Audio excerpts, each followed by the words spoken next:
ଓ ସ୍ନାତକୋତ୍ତର ସ୍ତରରେ କରିଥିବା ଜଟିଳ ଅଧ୍ୟୟନ ସହିତ ବିଶ୍ଳେଷଣାତ୍ମକ ଦକ୍ଷତା ଏବଂ ସରଳ ଉପସ୍ଥାପନା ଶୈଳୀ ଅଧ୍ୟାପନା ପାଇଁ ଅପରିହାର୍ଯ୍ୟ।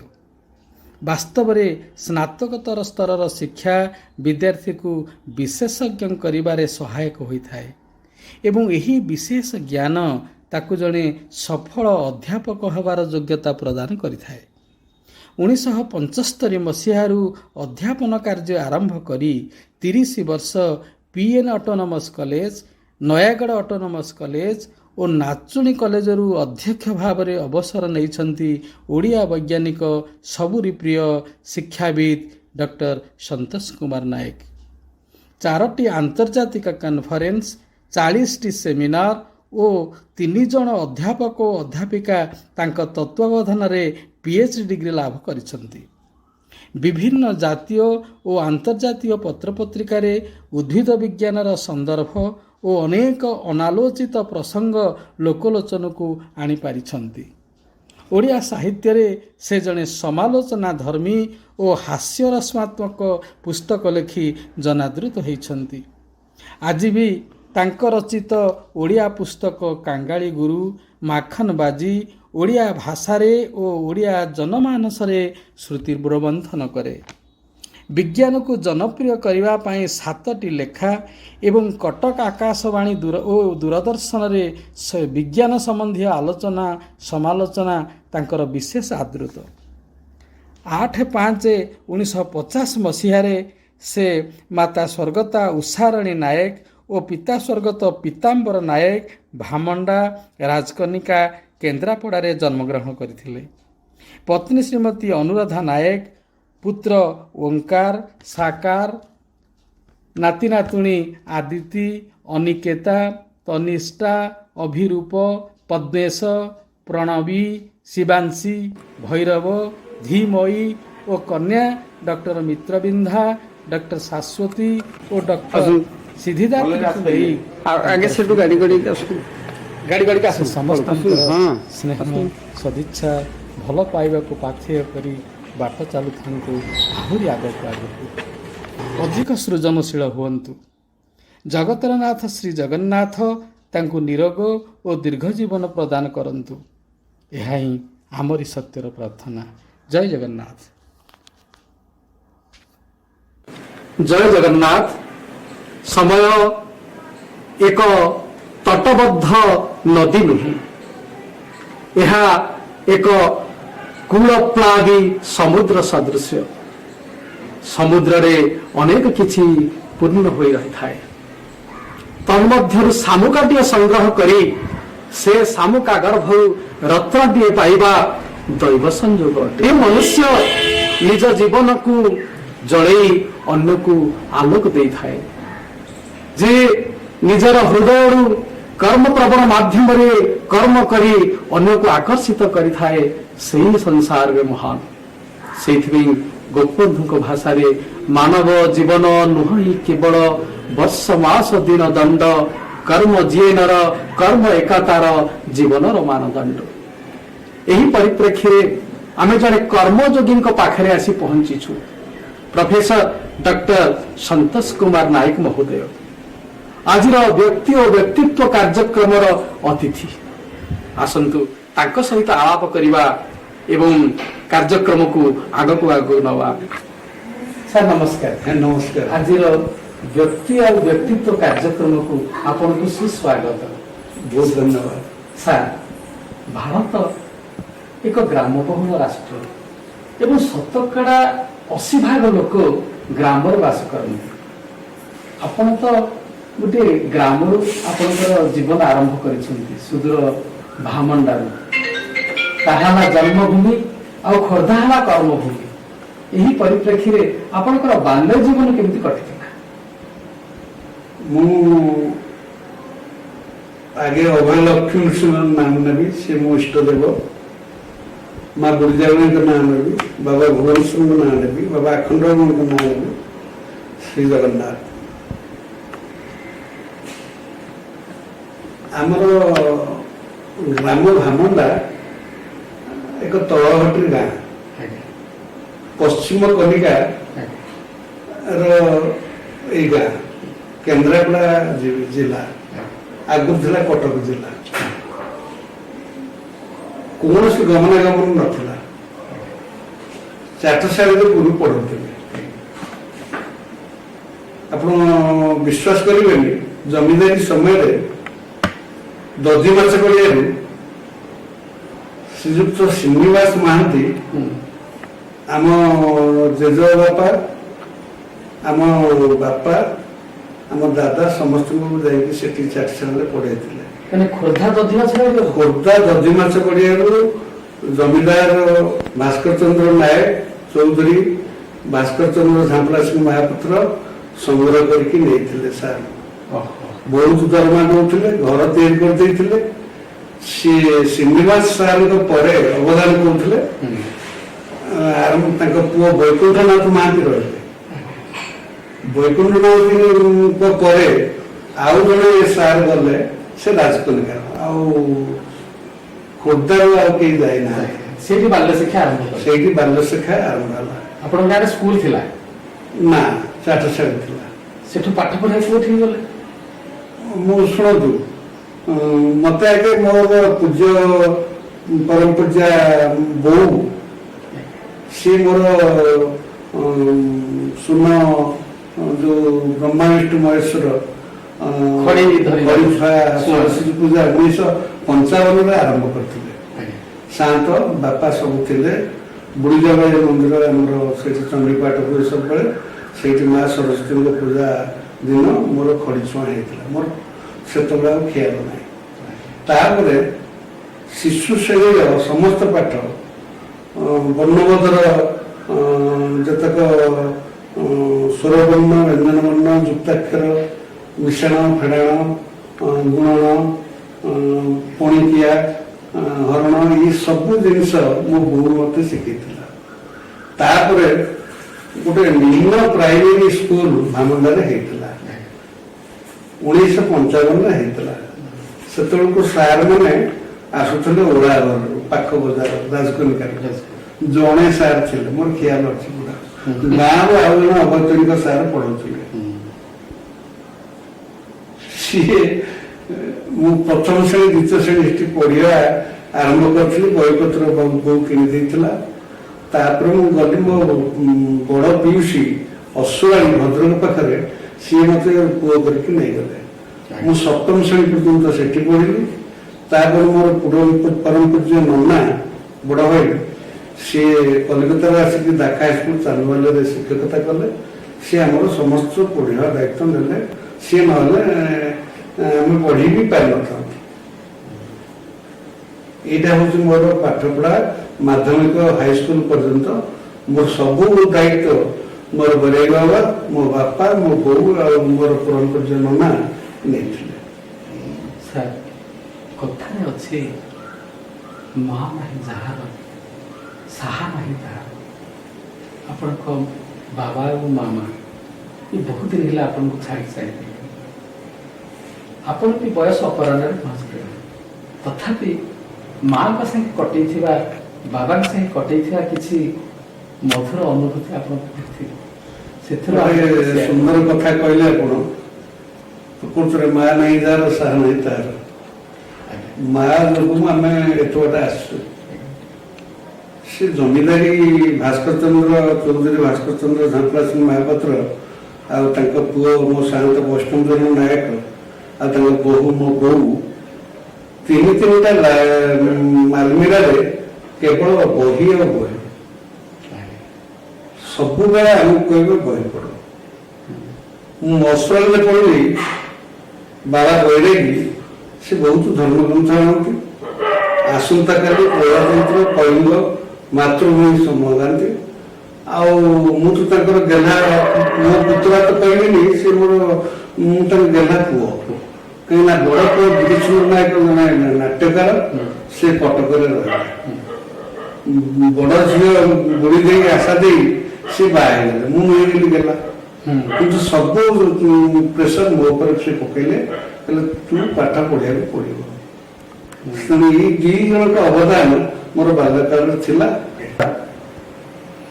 ଆମେ 5 ଭାଇ ଆଉ 2 ଭଉଣୀ।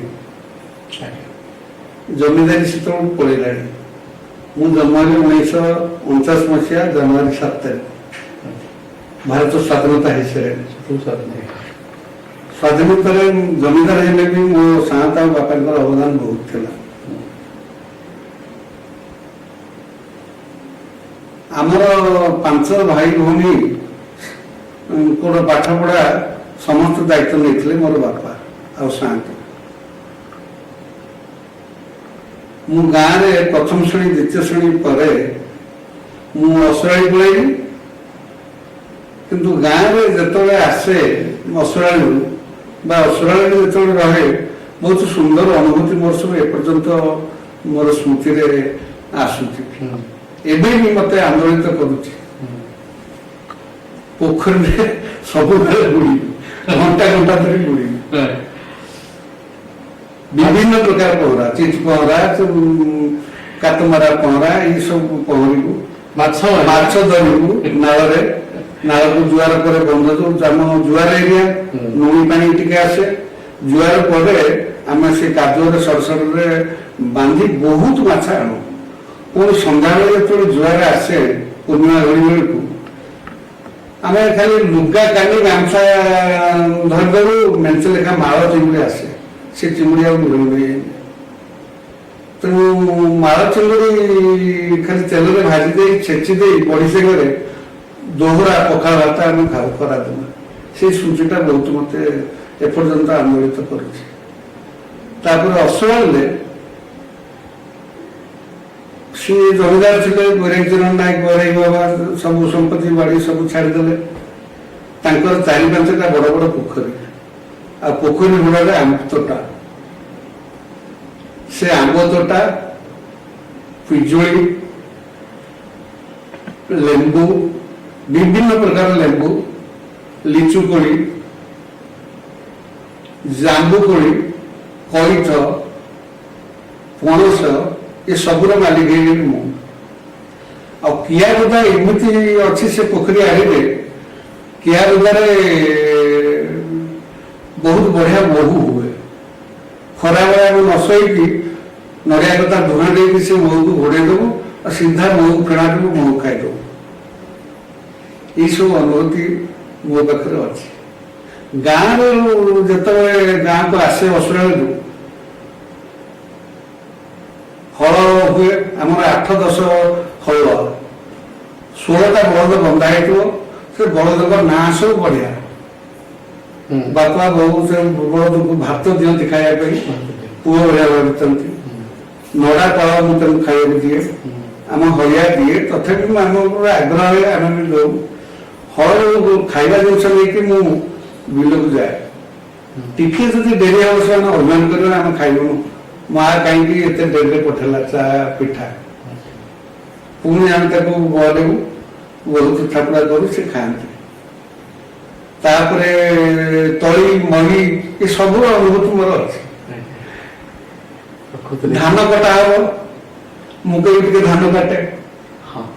15 ମିନିଟ୍ କାଟି ନଥିବ, କବର କଣ ହବ ରଖିଦେବ। ସେ ମଜାଟା କୋଉଠି ମିଳିବ।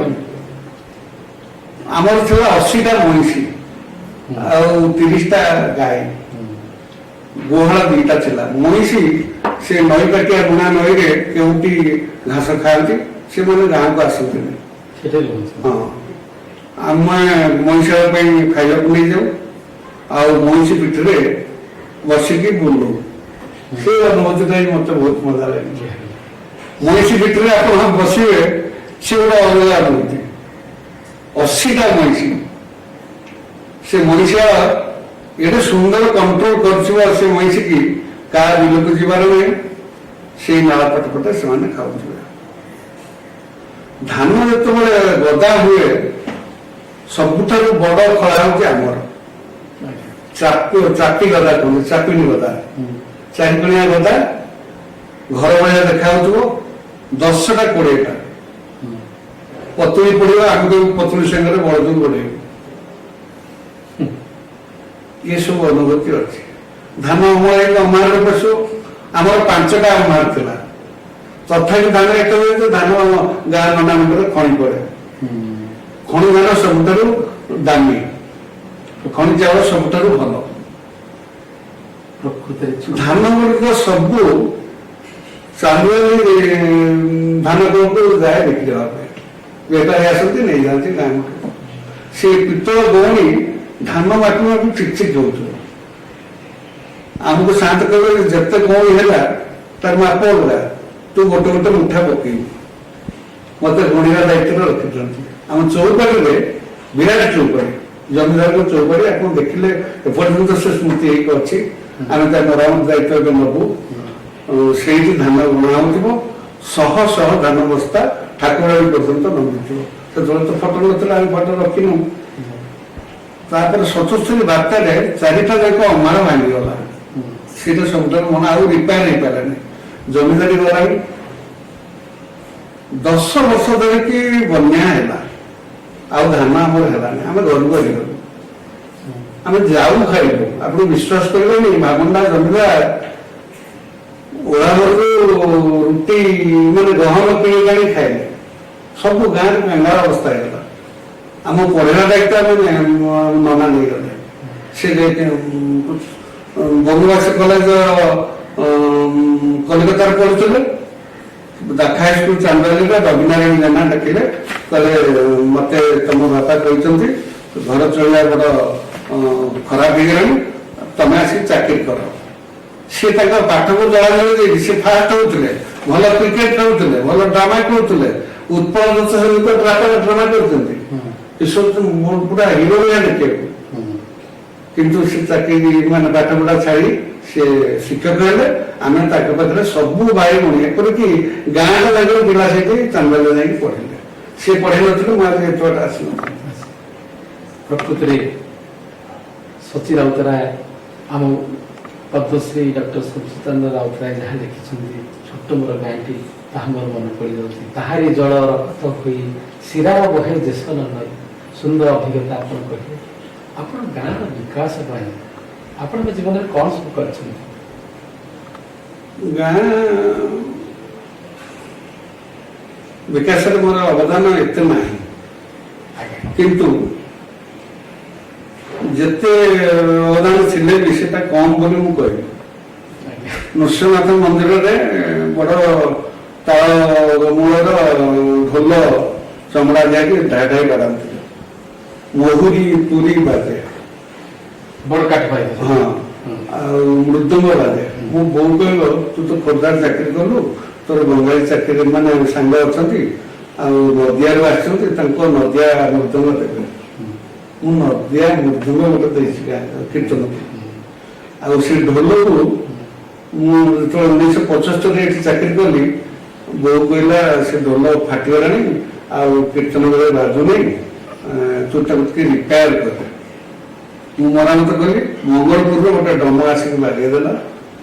ଆପଣ ବିଶ୍ୱାସ କରିବେନି କେତେ ନେଇଥିବ କହିଲେ, ମାତ୍ର 45 ଟଙ୍କା ସେ ସମୟ।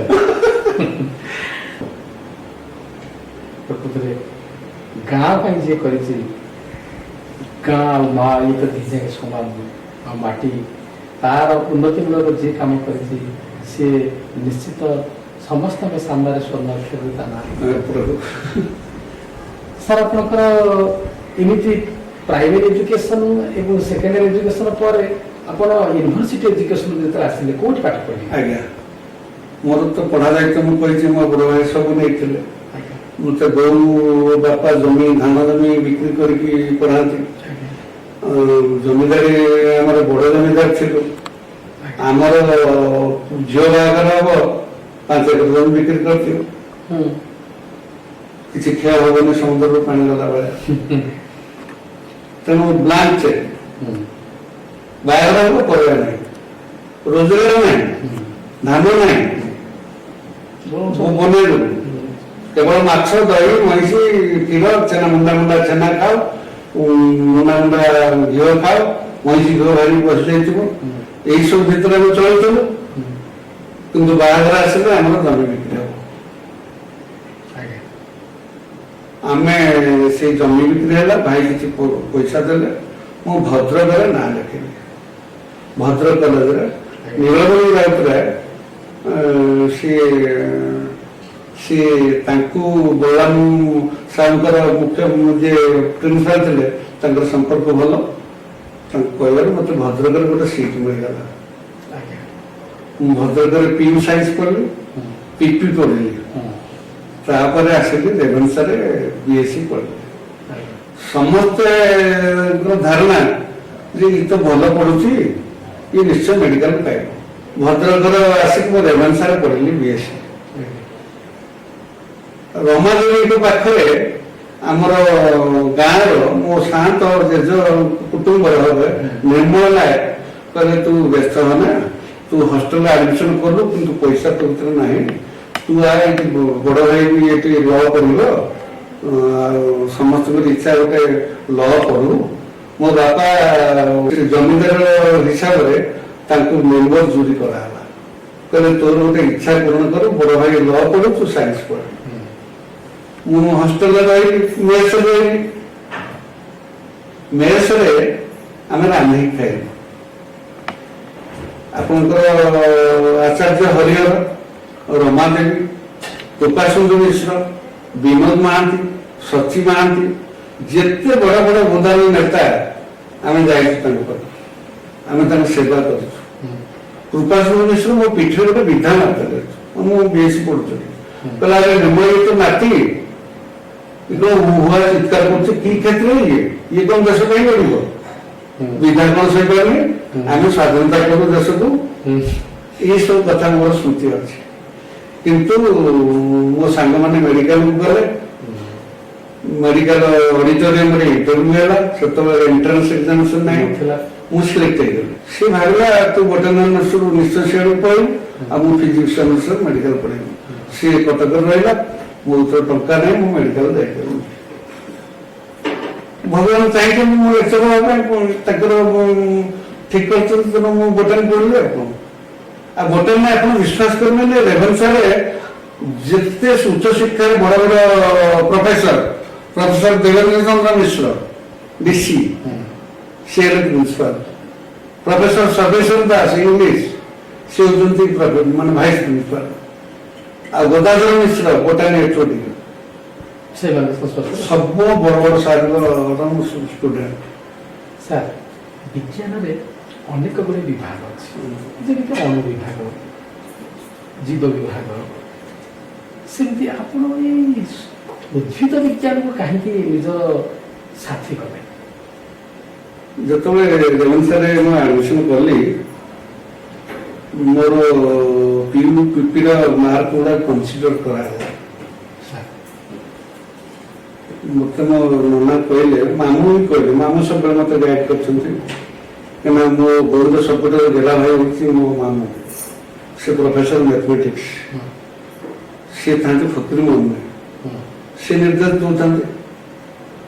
ସେ ତ ମେଡିକାଲ ଲାଇନରେ ଯିବାର କଥା ଥିଲା, ଆଉ ମେଡିକାଲ ତ ତମେ ଦେଲନି, ମତେ ବି କହିଲନି, ଆଉ ମେଡିକାଲ ପାଠ ପାଇଁ ପଇସା ତମର ନାହିଁ, ତମେ ଜମି ବିକ୍ରି କରି ପଢେଇଥାନ୍ତ। ଆଉ ସେ ମ୍ୟାଥମେଟିକ୍ସରେ ଟିକେ ୱିକ୍ ଅଛି, ପିପିରେ ଭଲ କଲା ନାହିଁ, ତେଣୁ ଫିଜିକ୍ସ ଅନର୍ସ ନେଇପାରିବନି। ମନେ କରିଦେଲେ ସିଦ୍ଧା ମାମୁଁ, ତାଙ୍କର ଦୂରଦୃଷ୍ଟି ବହୁତ। କହିଲେ ସେ ବୋଟାନି କିମ୍ବା ଜୁଲୋଜି କିମ୍ବା ଲାଇଫ ସାଇନ୍ସ ବିଷୟରେ ଯାଉ, ସେ ନିଶ୍ଚୟ ପ୍ରଡ୍ୟୁସ କରିବ, ତାକୁ ସେଟା ଦିଆଯାଉ। ମୋର ଭାଇ ବି କହିଲେ ହଉ ବୋଟାନି ଅନର୍ସ ପଢ। ମୁଁ ବିଏସ୍ସି ରେଭେନ୍ସାରେ ପଢି ସାରିଲା ପରେ ଭଲ ମାର୍କରେ ପାସ୍ କଲି। ତାପରେ ଆମେ ରେଭେନ୍ସାରେ ଆଡମିସନ କଲି।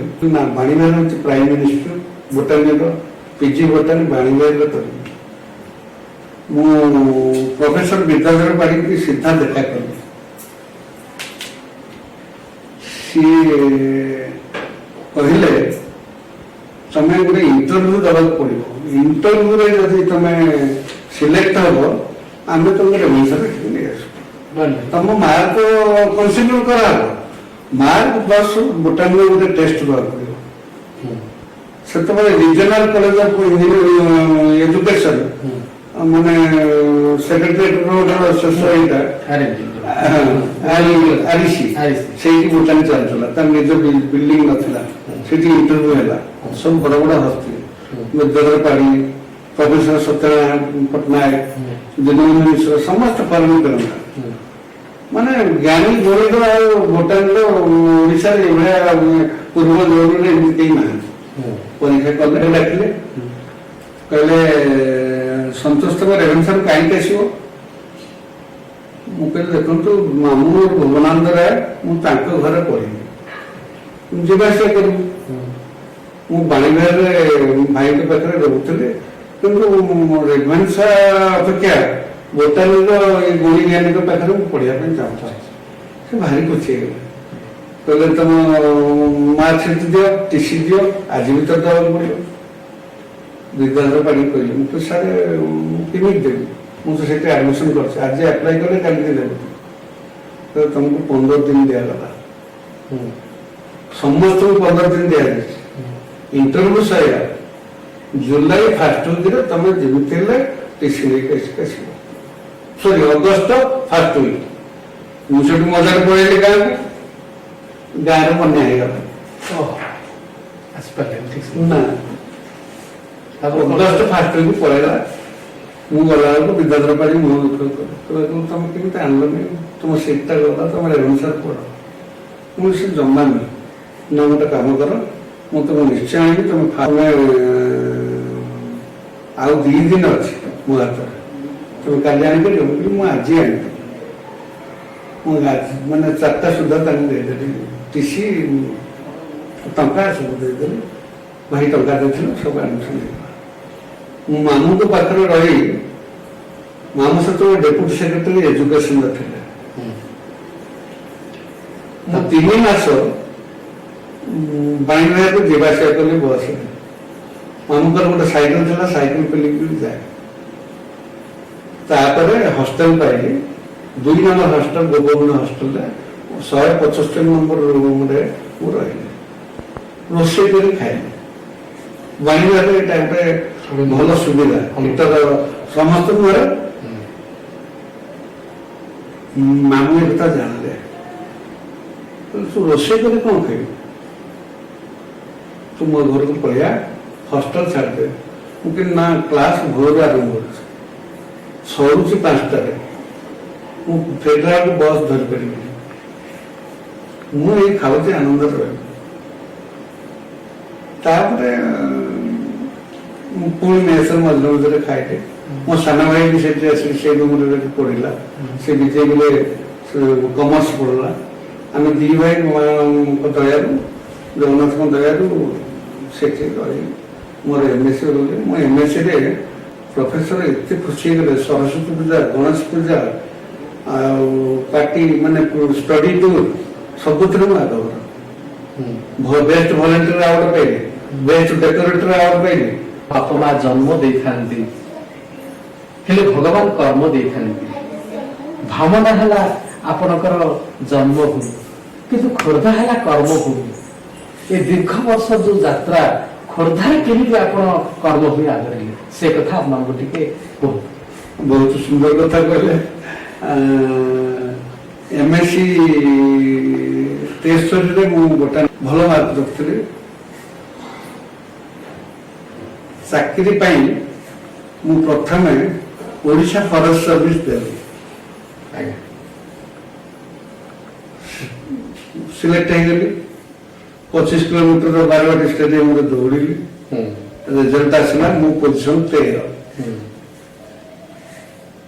ପୋଷ୍ଟ ହଉଛି 15ଟା।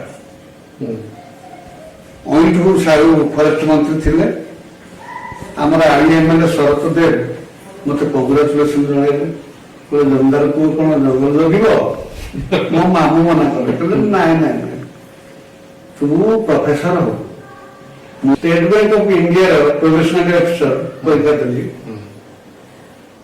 ରିଜନିଂ ଟେଷ୍ଟ କଣ ମୁଁ ଜାଣିନଥିଲି ସେତେବେଳେ, ଏବେ ସିନା ସବୁ ଟ୍ରେନିଂ ନେଉଥିଲୁ ବିଭିନ୍ନ କାଉଣ୍ଟରରେ, ସେତେବେଳେ ନଥିଲା, ମତେ କିଛି ଆସିଲାନି, ମୁଁ ଫେଲ ମାରିଲି।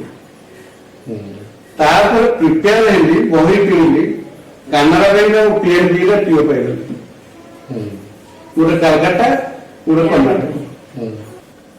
ତାପରେ ସିଲେକ୍ସନ, ସର୍ଭିସ ସିଲେକ୍ସନ DPI ଆସିଲା ଯେ ତମର ଜୁଲାଇ 15 ତାରିଖରେ ଇଣ୍ଟରଭ୍ୟୁ ଅଛି। ମୁଁ ପଚାରିଲି, ଘରେ ପଚାରିଲି, କହିଲେ ଖୋର୍ଦ୍ଧା ହେଲେ ମାମୁଁ ପାଖରେ ରହିବ, କିଛି ଅସୁବିଧା ନାହିଁ। ମୋର ଖୋର୍ଦ୍ଧା ଉପରେ କିଛି ଧାରଣା ବି ନଥିଲା, ହେଲା। ସେଠୁ ଖୋର୍ଦ୍ଧା ଆସିକି ଜଏନ୍ କଲି। କର୍ମଭୂମି ହିସାବରେ ଅଛି। ଆପଣ ବିଶ୍ୱାସ କରିବେନି 1975 ଜାନୁଆରୀ 1 ଜଏନ୍ କଲି, ସେଇ ପର୍ଯ୍ୟନ୍ତ ଯାଇ ଖୋର୍ଦ୍ଧାରେ ଅଛି। 30 ବର୍ଷ କେବଳ ଆପଣ ଖୋର୍ଦ୍ଧାରେ କଟିଛି। ଆଉ 5 ବର୍ଷ ନୟାଗଡ଼ ବ୍ରେକ୍ ଦେବା ପାଇଁ। ଆପଣ ପ୍ରାଣନାଥ ପଟ୍ଟନାୟକ ଆଦର୍ଶରେ ଅନୁପ୍ରାଣିତ ହେଇକି କଲେଜରେ ଜଏନ୍ କଲେ। ମୁଁ ପ୍ରକୃତରେ ବାସ୍ତବରେ ଦେଖିଲି ଏଠି ପାଠପଢା ଅତି ନିଆରା, ଏଠି କପି ହଏନି, ଏଠି ପାଠପଢା ପ୍ରତି ପିଲାଙ୍କୁ ବହୁତ ଧ୍ୟାନ ଦିଅନ୍ତି। ସେତେବେଳେ ବହୁତ କମ୍ ପିଲା ଥିଲେ, 2000 ପିଲା ଥିଲେ, ଏଇନେ 6000 ପିଲା ହେଲେଣି। କପି ସାଙ୍ଗକୁ ଏଠି ଗୁଣ୍ଡାଗିରି ଷ୍ଟ୍ରାଇକ୍ ଏସବୁ କିଛି ହଏନି। ଇଏ ଗୋଟେ ଏମିତି ମାଟିର ପ୍ରାଣନାଥ କରିଛନ୍ତି ଯୋଗଜନ ଆସିବେ, ତାଙ୍କ ପାଖରେ ମୁଁ ଏମିତି କୃତଜ୍ଞ ଯେ ମତେ ଦାନା ପାଣି ଦେଲେ। ଆଉ ମୋର ସବୁ ପିଲା 5 ଜଣ ପିଲା ଭଣଜା ଏଇ ସମସ୍ତେ ଆସି ମୋ ପାଖରେ। ପ୍ରାଣନାଥର ଅବଦାନ ଉଚ୍ଚଶିକ୍ଷାରେ ବଡ଼ ଅନନ୍ୟ। ଆଉ ସବୁଠାରୁ ଭଲ କଥା, ତାଙ୍କର 2 ଜଣ ପ୍ରିୟ ପାତ୍ର ଥିଲେ, ଗୋଟେ ଲୋକନାଥ ମହାନ୍ତି ମକୁନ୍ଦ ପ୍ରସାଦର, ସେ କଲେଜ କରିଛନ୍ତି, ଆଉ ଗୋଟେ ଗୋପୀନାଥ ପ୍ରଧାନଙ୍କ ବାପା ବୁଝିଲେ ବାଇଧର ପ୍ରଧାନ, ସେ ଖୋର୍ଦ୍ଧାରେ ଭଲ କୀର୍ତ୍ତନ ବଜାନ୍ତି, ମରିଗଲେଣି। ସିଏ ପ୍ରାଣନାଥଙ୍କର ସବୁ ଦାୟିତ୍ୱ ନେଉଥିଲେ।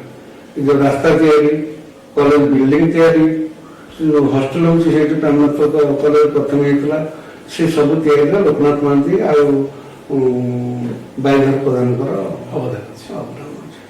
ସେମାନଙ୍କ ପାଖରେ ମୁଁ ବଢିଲି। ହଁ, ଲୋକନାଥ ମହାନ୍ତିଙ୍କ ଘରେ ମୁଁ ଭଡା ରହିଲି। ୟାଠାରୁ କଣ ଅପୃଷ୍ଟକ, ତେଣୁ ପ୍ରାଣନାଥଙ୍କ ବିଷୟରେ ବେଶୀ ଜାଣିଲି।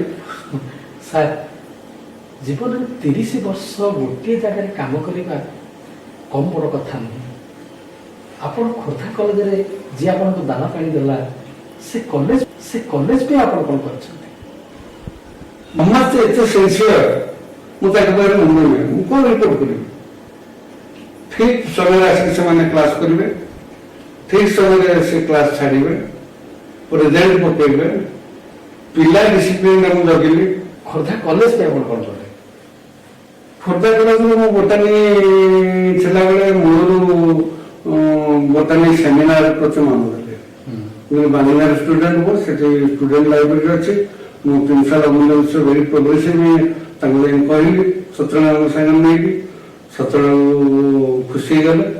ଆମେ 5 ବହି ଦେଇକି ସବୁ ଅଧ୍ୟାପକ ଯୋଉ ବହି ସବୁ ପବ୍ଲିସର ଦିଅନ୍ତି, ସେ ବହିଗୁଡ଼ା ସବୁ ଆମେ ଦେଇଦେଲୁ। ପାଖାପାଖି 100 ବହି ହେଇଗଲା। କିଏ 10, କିଏ 50, କିଏ 5, କିଏ ଖଣ୍ଡେ, ଏମିତି ହେଇକି ବହି ସବୁ 2ଟା ଭର୍ତ୍ତି ହେଇଗଲା। ସେଇ ଦିନଠୁ ଏପର୍ଯ୍ୟନ୍ତ ଚାଲିଛି। ତାପରେ ମୁଁ ଏଠୁ ଏଠି 15 ବର୍ଷ ନୟାଗଡ଼ରେ ସେସବୁ ଅବସ୍ଥା ଥିଲା। ନୟାଗଡ଼ରେ 4ଟା ଲାଇବ୍ରେରୀ, ମାନେ ଆଲମିରା, ଆମର ମାତ୍ର ଗୋଟିଏ। ମୁଁ ସେଠି ଗୋଟେ ଆଲମିରା ଦେଲି, ଟେବୁଲ ଚେୟାର ଦେଲି, ଆଉ ବହି 65ଟା ଦାନ କଲି। ସିଏ ମୋ ଅମଳରେ ସେ ସେମିନାର ନାଁ ଦେଇଦେଲେ doctor Santosh Kumar Nayak seminar library. ଏପର୍ଯ୍ୟନ୍ତ ଚାଲିଛି ମୋ ନାଁରେ। ସେଇଟା ମତେ ଗୋଟେ ଆନନ୍ଦ ଦିଏ। ଦ୍ୱିତୀୟ ଜିନିଷ ହଉଛି, ଯିଏ ବୋଟାନି ଡିପାର୍ଟମେଣ୍ଟ ରହିବ ସେ ଗଛ ଲଗେଇବ। ମତେ ସେ ସୁଯୋଗ ମିଳିଲା। 1986 ମସିହା ମୁଁ ଜେମାଦେଇରେ ଭଡ଼ା ଘରେ ଥାଏ, ପୂର୍ଣ୍ଣମାତ୍ରଙ୍କ ଘରେ। ଗୋପୀନାଥ ପ୍ରଧାନ ଖୋର୍ଦ୍ଧା ତହସିଲର ଆଡିସନାଲ ତହସିଲଦାର, ତାଙ୍କ ଘର ଜେମାଦେଇ। ସେ ସନ୍ଧ୍ୟାରେ ଆସି ପହଞ୍ଚିଲେ, କହିଲେ ସଂସାର ଗୋଟେ କାମ ଆପଣଙ୍କ ଦ୍ୱାରା ହବ। ମୁଁ କହିଲି ମୁଁ ଅନନ୍ୟ, ମୋ ଦ୍ୱାରା କଣ କାମ ହବ? ନାଇଁ ଆପଣ ତ କରିବେ। ଆଉ ଆପଣ ଜାନକୀ ବାବୁଙ୍କ ସହିତ ଲେଖକ ହିସାବରେ ଭଲ ପରିଚୟ ଅଛି, ଆପଣ ତାଙ୍କୁ ଗୋଟେ କଥା କହିବେ। ଆପଣ ଜାନକୀ ବାବୁଙ୍କୁ ଜାନୁଆରୀ 28, ଡିସେମ୍ବର ମାସ, ଏଇଟା 28ରେ ତାଙ୍କୁ ଗେଷ୍ଟ କରି ଆଣନ୍ତୁ। ଗୋଟେ ବହୁତ ମୂଲ୍ୟବାନ କଥା ତାଙ୍କ ଆଗରେ ପକାନ୍ତୁ। ସେ ଖୋର୍ଦ୍ଧା ଲୋକ, ସେ ଶୁଣିଲା ମାନେ ଆଗ ଭରା ହିଁ କରିବେ। ମାନେ ଭଲ ଦୂରଦୃଷ୍ଟି ଆପଣଙ୍କର। ନା ଖୋର୍ଦ୍ଧାର 75 ଏକର ଜମିର ମ୍ୟୁଟେସନ ହେଇନି। କାଲି ବହି ଭୁବନେଶ୍ୱର ଲାଗିବ ଖୋର୍ଦ୍ଧାରେ, କି ଜମି ସବୁ କିଏ ନେଇଯିବ ପତା ମିଳିବନି। ତାକୁ ମ୍ୟୁଟେସନ କରି କଲେଜ ନାଁରେ କରିକି ଗୋଟେ ବାଉଣ୍ଡରୀ କରିଦେବ। ସେ ଡ୍ରାଫ୍ଟ ଲେଖିଦେଲେ, ଡାକିଲେ ମୋ ଘରେ, ପ୍ରିନ୍ସିପାଲ ରେଭିନ୍ୟୁ ସେକ୍ରେଟାରୀ ଲେଖନ୍ତୁ କମିଶନର। नंबर 1 नंबर 2 ଜାନକୀ ବାବୁ ଆସିବେ गेस्ट है ଜାନୁଆରୀ 28 फाउंडेशन कमेमोरेशन डे सब सफल है ठाकुर दया महाभरणी दया ଜାନକୀ ବାବୁଙ୍କୁ କହିଲେ ମୁଁ କହିଲି ସାର୍ ଏଇଆ ଘଟଣା ହେଇଛି କହିଲେ କ'ଣ କହୁଛ ମ ଏଡ଼େ ବଡ଼ କଲେଜ ମ୍ୟୁଟେସନ୍ ହେଇନି ସାଙ୍ଗେ ସାଙ୍ଗେ ସତ୍ୟନାଥ ପାଳଙ୍କୁ ଡାକିଲେ ରେଭିନ୍ୟୁ କମିଶନ ସିଏ ଆସିଥିଲେ ସୁଦାମ ଚରଣ ପଟ୍ଟନାୟକ ଆମ କଲେଜର ପ୍ରେସିଡେଣ୍ଟ କମେମୋରେସନ୍ ଡେଟା ପ୍ରେସିଡେଣ୍ଟ କରନ୍ତି ସିଏ ପ୍ରିଜାଇଡ୍ କରିବେ ଜାନକୀ ବାବୁ ଗେଷ୍ଟ ସିଏ କହିଲେ ମୁଁ ନିଶ୍ଚୟ କରିଦେବି ଆଉ ନା 10 ଦିନ ଭିତରେ ମ୍ୟୁଟେସନ୍ ହେବ ପାଲ ବାବା ଆଉ ସୁଦାମ ପଟ୍ଟନାୟକ ଇଏରେ ରେଭିନ୍ୟୁ ସେକ୍ରେଟାରୀ ଆମର ଏଠି କୃଷ୍ଣ ପଟ୍ଟନାୟକ ଫିଜିକ୍ସର ଡେମୋନ୍ଷ୍ଟ୍ରେଟର ଥିଲେ ସେ ଭାରି ଆକ୍ଟିଭ ସେ ଖାଲି ସେକ୍ରେଟାରୀ ଦୌଡ଼ିଲେ କିଛି ମିଳିଲାନି ପୁରୁଣା ସେକ୍ରେଟାରୀରେ କାଗଜ ଖୋଜା ହେଲା ଖୋର୍ଦ୍ଧା କଲେଜର କିଛି କାଗଜ ନାହିଁ ଗୋପୀ ବାବୁ ଖୋର୍ଦ୍ଧାଟା କଲେଜ ତହସିଲର ଆଲମାରା ଖୋଜିଲେ କିଛି ମିଳିଲାନି କେମିତି ମ୍ୟୁଟେସନ୍ କାମ କରିବେ କ'ଣ ହବ ଦିନେ ଗୋପୀ ବାବୁ ଉପାସ ରହି କହିଲେ ସମସ୍ତ ଆଲମିରା ମୋର ତ ଦାୟିତ୍ୱ ମୁଁ ଗୋଟିଏ ପରେ ଗୋଟେ ଫାଇଲ ଦେଖିବି ବିଶ୍ୱାସ କରିବେନି ମା ଭରଣାଙ୍କୁ ଦୟାରୁ ଲାଷ୍ଟ ଫାଇଲ ଯାଇ ଆଲମିରା ତଳେ ଖୋର୍ଦ୍ଧା କଲେଜ ମ୍ୟୁଟେସନ୍ ଆପଣଙ୍କ ଅଣ୍ଡରରେ 3ଟି ସ୍କଲାର ଯୋଉମାନେ PhD ପାଇଛନ୍ତି ଆଜ୍ଞା ଏବଂ ଆପଣ ତ ନିଜେ PhD କରିଛନ୍ତି ଆଜ୍ଞା ଆମ ଓଡ଼ିଶା ପାଇଁ ଖୋର୍ଦ୍ଧା ପାଇଁ ଗର୍ବ ଆଉ ଗୌରବର କଥା କେମିତି PhD ଆଡ଼କୁ ମନ ଆସିଲା ଏବଂ କେମିତି କୋଉ ବିଷୟରେ କଲେ ସେ ସଂକ୍ରାନ୍ତି ଭାରି ଇଚ୍ଛା ଥିଲା ରିସର୍ଚ୍ଚ କରିବା ପାଇଁ ଭାଇଙ୍କର ଇଚ୍ଛା ମୋ କିଶୋର ନନା ଫ୍ୟାମିଲିର ଇଚ୍ଛା ତୁ ଅଜାକୁ କହିଲୁ ଲେଖାଲେଖି କରୁଛୁ କିନ୍ତୁ PhD ନାହିଁ ତୋର ମାତ୍ର 3 ବର୍ଷ 4 ବର୍ଷ ପରେ ମାନେ 75 କହିଲେ 78ରେ ୟୁଜିସିର ବାହାରିଲା ଯେ ଟିଚର କଲା ହେଇକି ତମେ ଆପ୍ଲାଏ କର ମୁଁ ଆପ୍ଲାଏ କରିଦେଲି ଅମୂଲ୍ୟ ଖୁସି ହେଇଗଲି କୋଉଠି ରିସର୍ଚ୍ଚ କରିବି ନା ଗାଇଡ୍ କିଏ ଆମର ମୋ ଉପରେ ଜଣେ ସାର୍ ଥିଲେ ମାନେ ମୋର କଲିଗ ଡକ୍ଟର ସଞ୍ଜୟ କର ସଞ୍ଜୟ କର ହେଉଛନ୍ତି ସବୁଠାରୁ ବଡ଼ ରାଇଟରଙ୍କର ପୁଅ ସଞ୍ଜୟ କର କହିଲେ ସନ୍ତୋଷ ଆଉ ମୁଁ ଯୋଉଠି ରିସର୍ଚ୍ଚ କରୁଛି ତୁ ସେଇଠି କର ତୁ ତ ମୋତେ ସ୍ନେହର ଡାକନ୍ତି ବଡ଼ ହେଇଗଲା କହିଲେ ମୋତେ ନେଇକି ଗଲେ କହିଲେ ପବନ କୁମାର ସିଂ PK ସିଂ ମାଇକ୍ରୋବାୟୋଲୋଜିର HOD ଆଲଗାଲ ମାଇକ୍ରୋବାୟୋଲୋଜି ଆଜୋଲା ମାଇକ୍ରୋବାୟୋଲୋଜିରେ ସେ ହେଉଛନ୍ତି ଲାବୋରେଟୋରୀ ହେଡ୍ ସେ ଆସିଛନ୍ତି ଫିଲିପାଇନ୍ସରୁ ଟ୍ରେନିଂ ନେଇକି ଆଜୋଲା ଆଣିଛନ୍ତି ତାଙ୍କର ସ୍କଲାର ଜଣେ ପାସ୍ କରିଗଲେଣି ମୁଁ ସେକେଣ୍ଡ ମୁଁ ଆଜି ଉପରେ କରୁଛି ତମେ ଆଜୋଲା ଉପରେ କରିବ ମୁଁ ଯାଇକି PK ସିଂରେ ଦେଖା କଲି କହିଲେ ତମେ କାହା ଉପରେ କରିବ ଆଜୋଲା ମୁଁ କହିଲି ଆପଣ ଯାହା ଦେବେ ନା ଫିଲ୍ଡ ୱାର୍କ କରିବ ମାନେ ଆପଣ ଯାହା ଦେବେ ନାଇଁ ଆଜୋଲାର ଶରୀର ଗଠନ ଆଜୋଲାର ବଂଶାନୁକ୍ରମିକ ଗୁଣ ଆଜୋଲାର ମଲିକୁଲାର ବାୟୋଲୋଜି ଆଜୋଲାର ଫିଜିଓଲୋଜି ଅଫ୍ ଜର୍ମିନେସନ କେମିତି ଅଙ୍କୁରୋଦ୍ଗମ ହେଉଛି ଏସବୁ କାମ ହେଇନାହିଁ ତମେ ସେ ଏରିଆଟା ନେବ ମାନେ ଆପଣ ଯାହା ଦେବେ ଗୁରୁ ଆଶୀର୍ବାଦ ମୁଁ ସବୁ ସକ୍ସେସ୍ ହେଇକି PhD ପାଇଗଲି ହେଲି ସିନା ଏତେ ସୁନ୍ଦର ବ୍ଲେସିଂ ମିଳିଲା ମୁଁ ଯୋଉ କାମ କଲି ତାର ଜର୍ମିନେସନ ମୋର ହେଲା ନାହିଁ ମଞ୍ଜିରୁ ହେଲା ନାହିଁ ମଞ୍ଜି କ'ଣ ପାଇନି ମୁଁ ଦଳକୁ ଆଜୋଲାର ଦଳ ତାର ସ୍କୋର କାର୍ଡ ମଞ୍ଜି ପାଇଲେ ମୁଁ ଛତୁ ମଞ୍ଜି ଛତୁର କ'ଣ ମଞ୍ଜି ଅଛି ସେ ଆଜୋଲାର ମଞ୍ଜି ନାହିଁ କିନ୍ତୁ ସୋରିଷ ଭଳିଆ ଯୋଉ ସ୍କୋର କାର୍ଡ କହନ୍ତି ସେଇଟାକୁ ସଂଗ୍ରହ କରିପାରିଲେ ନାହିଁ ମାଟି କାଦୁଅ କରିବି ସେ କାହା ଗୋଟେ ଦୁଇଟା ବାହାରେ ମୁଁ ବଡ଼ ମନ ବହିକରି ଜଗନ୍ନାଥଙ୍କୁ ଡାକିଲି ସ୍ୱପ୍ନ ଦେଖିଲି ଯେ D ବ୍ଲକ 35 ପ୍ଲଟ ନମ୍ବରରେ ଆଜୋଲା କମ୍ପୋଷ୍ଟ ଅଛି ମୁଁ ତାପରେ ମହେନ୍ଦ୍ର ପ୍ରଧାନ ମୋର ଫିଲ୍ଡ ଆସିଷ୍ଟେଣ୍ଟ ନେଇକି ଗଲେ ସେ ଖୋଉଥିଲା କହିଲେ ସାର୍ କୋଉ ସୋରିଷ ଭଳିଆ ବାହାରିଲାଣି ଏଇଠି ଆଜୋଲା ମଞ୍ଜି ମୁଁ ଗୌରୀ ଆନ୍ଦୋଳନ କହିଲି ମୋର ଏଣ୍ଟାୟାର ପିଏଚ୍ଡି କାମ ହେଇଗଲା। ଆପଣ ମୁଁ ଦେଖେଇଥାନ୍ତି ନମୁନା ଏଠି ମୁଁ ଏତେ କାମ କଲି ମୋ ଷ୍ଟୁଡେଣ୍ଟ ମାନେ ଏତେ କାମ କଲେ ମୋ ଭିତରେ ଆମ୍ବୁଲା ଆମ୍ବୁଲା ସୋରିଷ ଭଳିଆ ମଞ୍ଜିଯାଉଛି। ସେ ଆଉଟଡେଟେଡ୍ ଜଣେ ଆଉ ଜନ୍ମେଣ୍ଟ ହବନି। ତା ଦେହରେ ସିଏ ନୂଆଦିଲ୍ଲୀ ICRରେ ପେପର ଦେଲେ, ହାଇ ସାଉଣ୍ଡିଂ ପେପର। ପଛରକୁ ଗଲେ ବ୍ରାଜିଲ ପାଖାପାଖି ଗୋଟେ ଆମେରିକାନ ସାଉଥ ଆମେରିକାନ କଣ୍ଟ୍ରି ଗଲେ, ଅଷ୍ଟ୍ରେଲିଆ ଗଲେ। ପୁଣି ସେଇ ସରକାର ମୁଁ ଏଠି ଥାଏ 2004ରେ ଗୋଟେ ବାହାରିଲା ମୋ ଝିଅ କହିଲା ବାପା ଇଣ୍ଟରନ୍ୟାସନାଲ କନଫରେନ୍ସ ବାହାରିଛି କ୍ରପ୍ ସାଇନ୍ସରେ ବାୟୋ ଫର୍ଟିଲାଇଜର କଥା ବାହାରିଛି, ଅନୁସାର କଥା ବାହାରିଛି, ତୁମେ ଆପ୍ଲାଏ କରୁନ। ମୁଁ ଦେଇଦେଲି ହେଇଗଲା। ଏ ପ୍ରୋସେସ ଚାଲିଲା 6 ମାସ। ମୋ ପେପର ସେତେବେଳକୁ କାନପୁର IITର ଭାଇସ୍ ଚାନ୍ସେଲର ଏଠୁ କଟକକୁ ପଳେଇଲେ।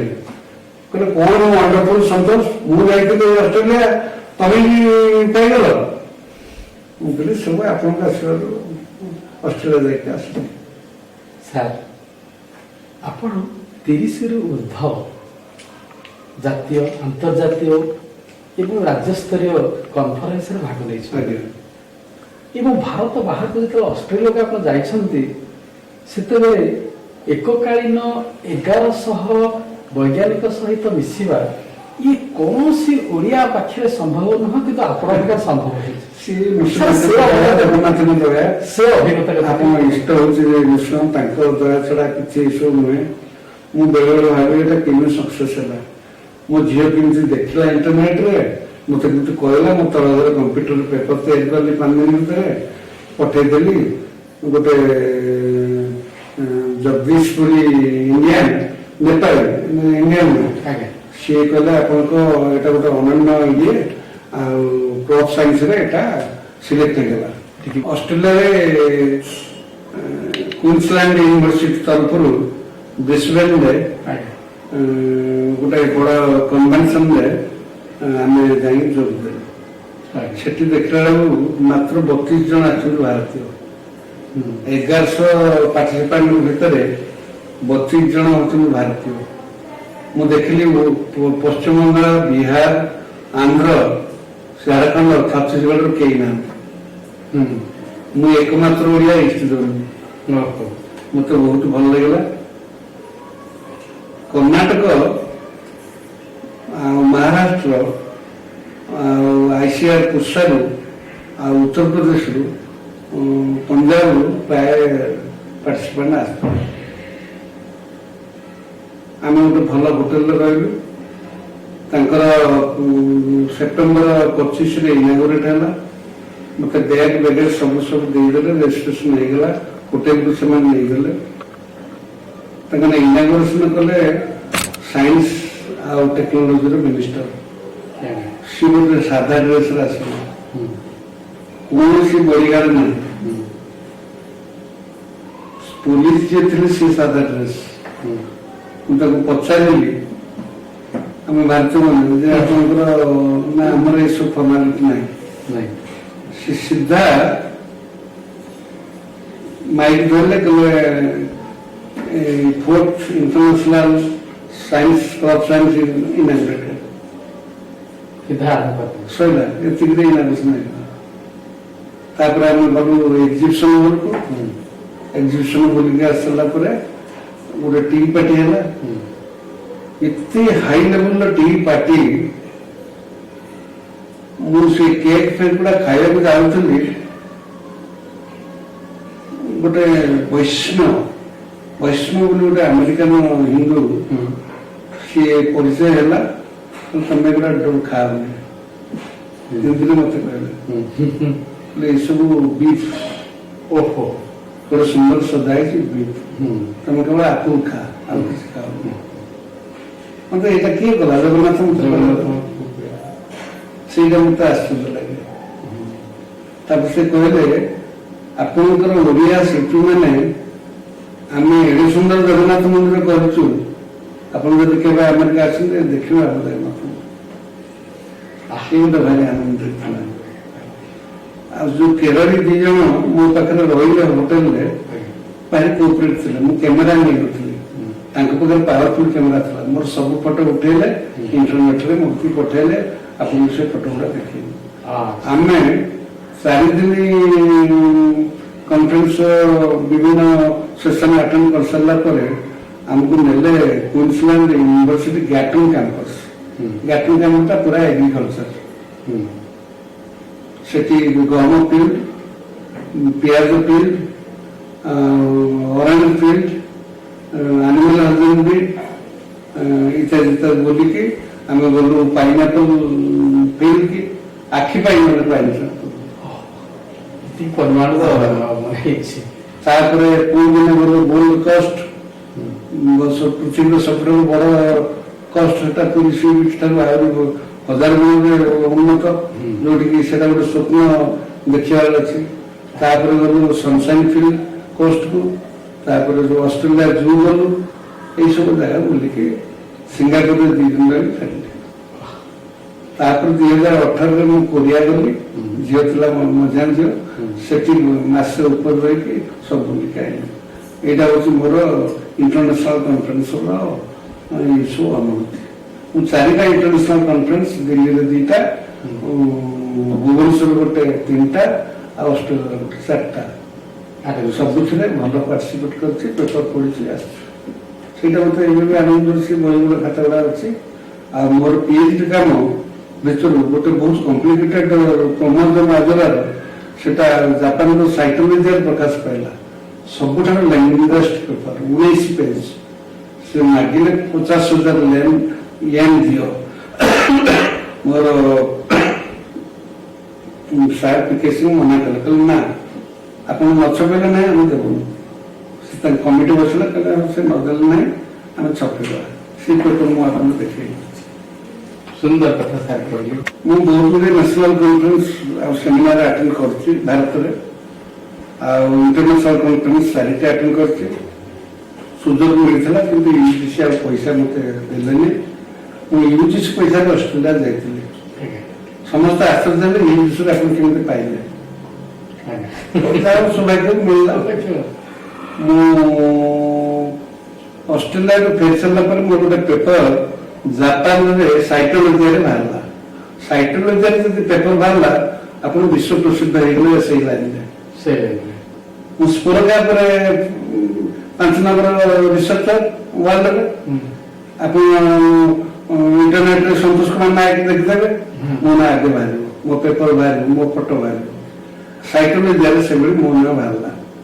19 ପେଜର ଗୋଟେ ରିସର୍ଚ୍ଚ ପେପର, ସେ ମାଗିଲେ 50,000 ୟେନ୍ ତମକୁ ଦାନ କରିବାକୁ ପଡିବ, ମାନେ କଷ୍ଟ ତାର। ମୁଁ PK ସିଂ ସାର୍ ମନା କଲେ, କହିଲି ନା ଆପଣ ନ ଛପେଇଲେ ନାହିଁ ଆମେ ଦେବୁନି। ତାଙ୍କର କମିଟି ବସିଲା, ସେ କହିଲେ ନା ଏଇଭଳିଆ ମୂଲ୍ୟବାନ ପେପର ଆମେ ବିନା କଷ୍ଟରେ କରିବୁ। ତେଣୁ ବିନା କଷ୍ଟରେ ମୋର ହେଲା। ସେଇଟା ଗୋଟେ ମତେ ଆନନ୍ଦ ଦେଲା। ଆଉ 4-5ଟି ଫରେନ୍ ପେପର ଅଛି, ଆଉ ସବୁ ଦେଶୀ ପେପର। ଆପଣ ଅଧ୍ୟାପକ ଏବଂ କିଛି ବର୍ଷ ଅଧ୍ୟକ୍ଷ ଦାୟିତ୍ୱ ଦେଇଥିଲେ। ଅଧ୍ୟାପନା ଆଉ ଅଧ୍ୟକ୍ଷ ଏ ଦୁଇ ଭିତରେ ଆପଣ କଣ ମାନେ ଡିଫରେନ୍ସ କଣ ଅନୁଭବ କରନ୍ତି? ଗୋଟେ କର୍ତ୍ତବ୍ୟନିଷ୍ଠ ଅଧ୍ୟାପକ ସେ କଲେଜର ସବୁ କାର୍ଯ୍ୟ କରୁଥିବ। ବହୁତ କାର୍ଯ୍ୟ କଲେଜରେ ଅଛି। କଲେଜର ମୁଖପତ୍ର ଛାପିବ, କଲେଜର କ୍ୟାଲେଣ୍ଡର ଛାପିବ। ଜଗତରନାଥ ଜଗନ୍ନାଥ 4.5 କୋଟି ଓଡ଼ିଆଙ୍କର ମୌଳମଣି ଏବଂ ଭାରତର ରାଷ୍ଟ୍ରୀୟ ଦେବତା। ଆପଣଙ୍କ ଦୃଷ୍ଟିରେ ଜଗନ୍ନାଥ କେମିତି ଭଲ ପାଆନ୍ତି?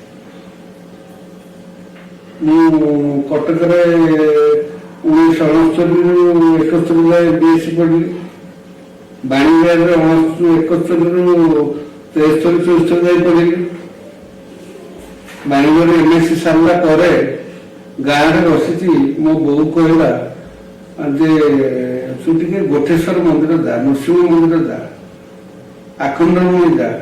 ସବୁ ବୁଲିଲି, ଚାକିରି ନାହିଁ।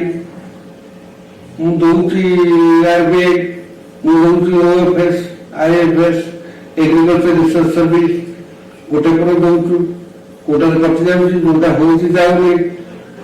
ସେଇଠୁ କହିଲା ତୁ ଟିକେ ଜଗନ୍ନାଥଙ୍କ ଦର୍ଶନ ଯାଉନୁ, ତୁ ଗୋଟେ ଏତେ ଦିନ ରହିଲୁ ଭୁବନେଶ୍ୱରରେ, ଟିକେ ଜଗନ୍ନାଥ ଯାଇପାରିଲୁ। ସମସ୍ତେ ଜଗନ୍ନାଥ ହୁଅନ୍ତି, ବୁଝିଲେ କିନ୍ତୁ ମୁଁ ଯେତେବେଳେ ଘରେ ବସିଛି ମତେ ବୋଉ ଏହା କହୁଛି ଜଗନ୍ନାଥ ଦର୍ଶନ କର, ମୁଁ 3 ଜଣ ସାଙ୍ଗକୁ ନେଇକି ଜଗନ୍ନାଥ ମନ୍ଦିର ଆଇଲି।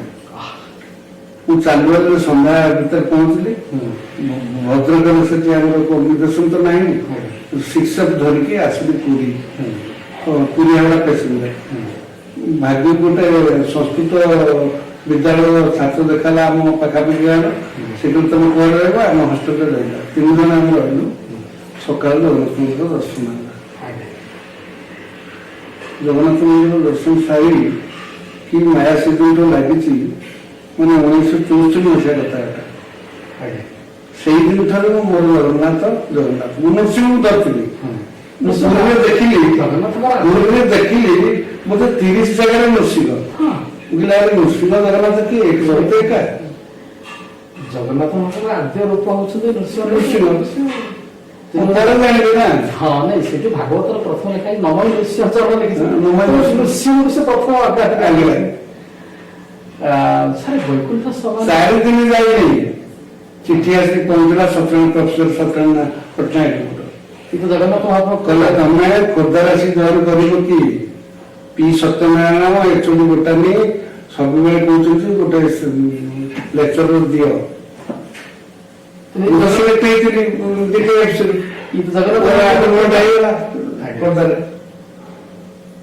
ସେଇ ଦିନ ଠାରୁ ମୁଁ ଆଉ ଜଗନ୍ନାଥକୁ ଛାଡ଼ିନି। ଜଗନ୍ନାଥ ମୋ ହୃଦୟରେ ରହିବ। ଆପଣଙ୍କ ମାନେ ଏତେ ଡେରିରେ ମୁଁ ଜାଣିନି ଜଗନ୍ନାଥ, ତାପରେ ରିସର୍ଚ୍ଚ କରିବାକୁ ଗଲି। ରିସର୍ଚ୍ଚରେ ଗୋଟେ ସେପ୍ଟେମ୍ବର 25 ତାରିଖରେ ମାସେ ଧରି 21 ଦିନ ଧରି ଗୋଟେ ଆଜୋଲା ବାୟୋଫର୍ଟିଲାଇଜର ଉପରେ ଗୋଟେ ଟ୍ରେନିଂ ହେଲା।